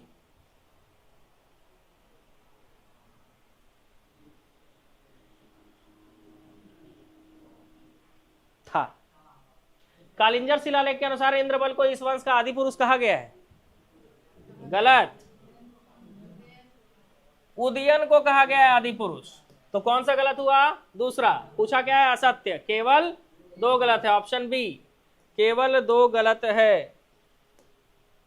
नेक्स्ट, पांडु वंश का संस्थापक इंद्रबल है, इस वंश का प्रथम शासक उदयन है। दोनों ही कथन सही।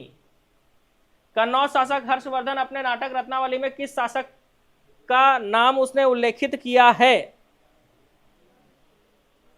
तो उसने उल्लेखित किया है उदयन को, ठीक है, अपने नाटक रत्नावली में। बालार्जुन के काल को छत्तीसगढ़ के इतिहास का स्वर्णकाल कहा जाता है। खरौत शिलालेख पांडुवंशियों का दक्षिण कोसल से प्राप्त सबसे पुराना शिलालेख है, तो हाँ है। आंसर आएगा 1 और 2, दोनों सही। सोमवंशी राजाओं के उत्कीर्ण लेख में किसका नाम उल्लेखित मिलता है।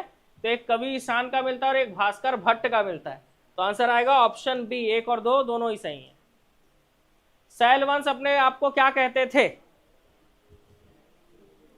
शैलवंश के लोग अपने आप को, बस खत्म होने वाला है क्वेश्चन, सूर्यवंशी क्या कहते थे, सूर्यवंशी कहते थे। नेक्स्ट, मेतंगा ताम्रपत्र की से शैल वंश की जानकारी प्राप्त होती है। इस वंश का संस्थापक पृथ्वीवर्धन और ये सरभपुरी के समकालीन थे।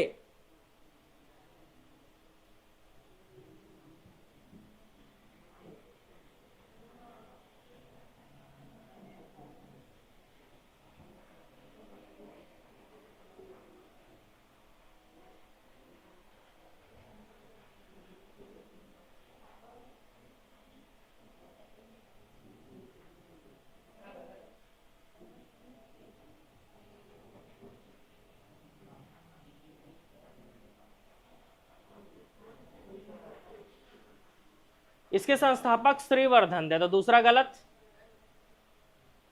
ठीक है, और इनकी जानकारी जो है ना वो कहां से मिलती है?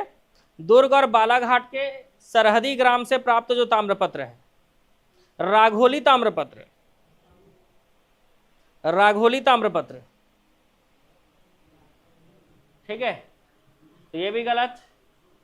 शैल वंश सरभपुरी वंश के समकालीन शासक थे।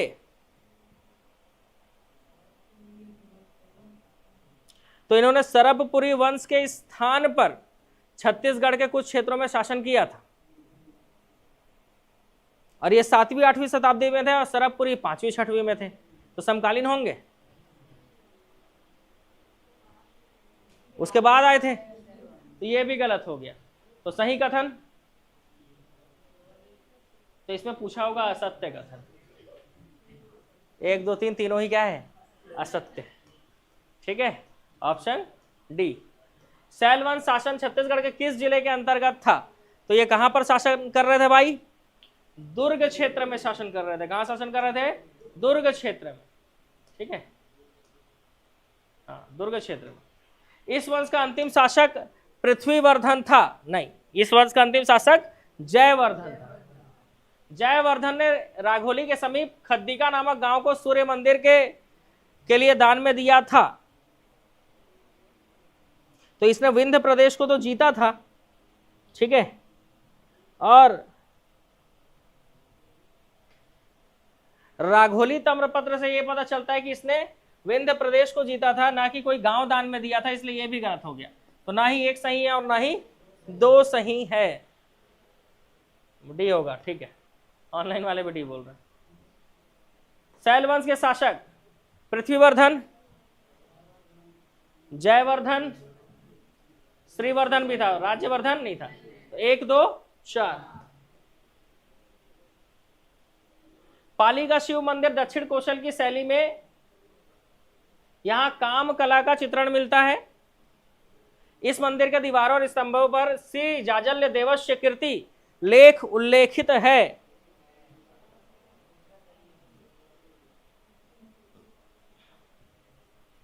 पहला दूसरा दोनों ही सही है। असत्य पूछा है तो ना ही 1 ना ही 2। विक्रमादित्य का नाम जयमेरु था। इसने पाली का शिव मंदिर निर्माण कराया। सत्य कथन 1 और 2 दोनों ही सही है। पाली के शिव मंदिर बाणवंशी शासकों ने बनवाया था। क्या ये 8वीं सदी में बना था?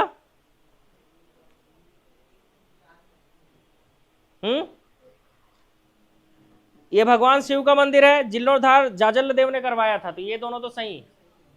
अब बताओ 8वीं सदी में करवाया था, कब करवाया था मंदिर भाई निर्माण?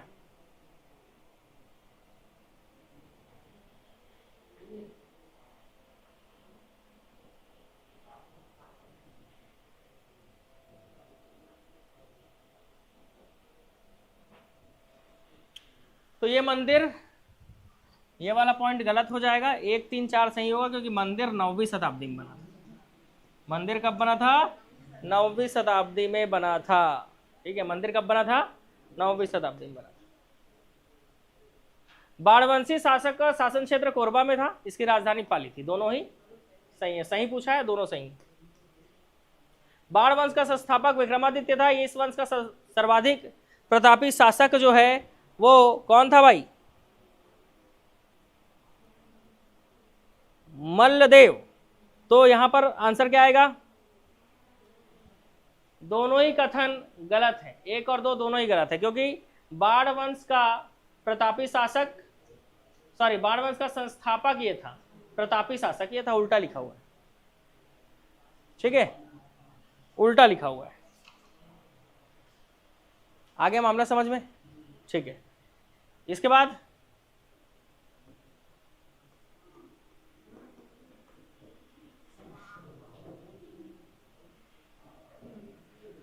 स से समाप्त और स से समोसा चाट।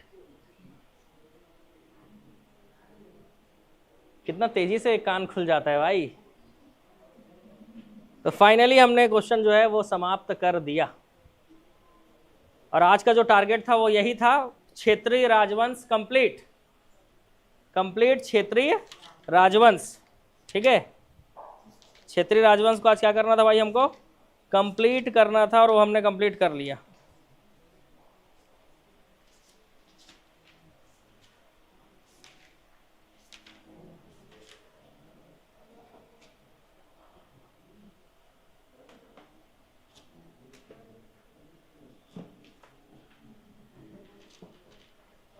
चलो भाई, मिलेंगे जल्दी।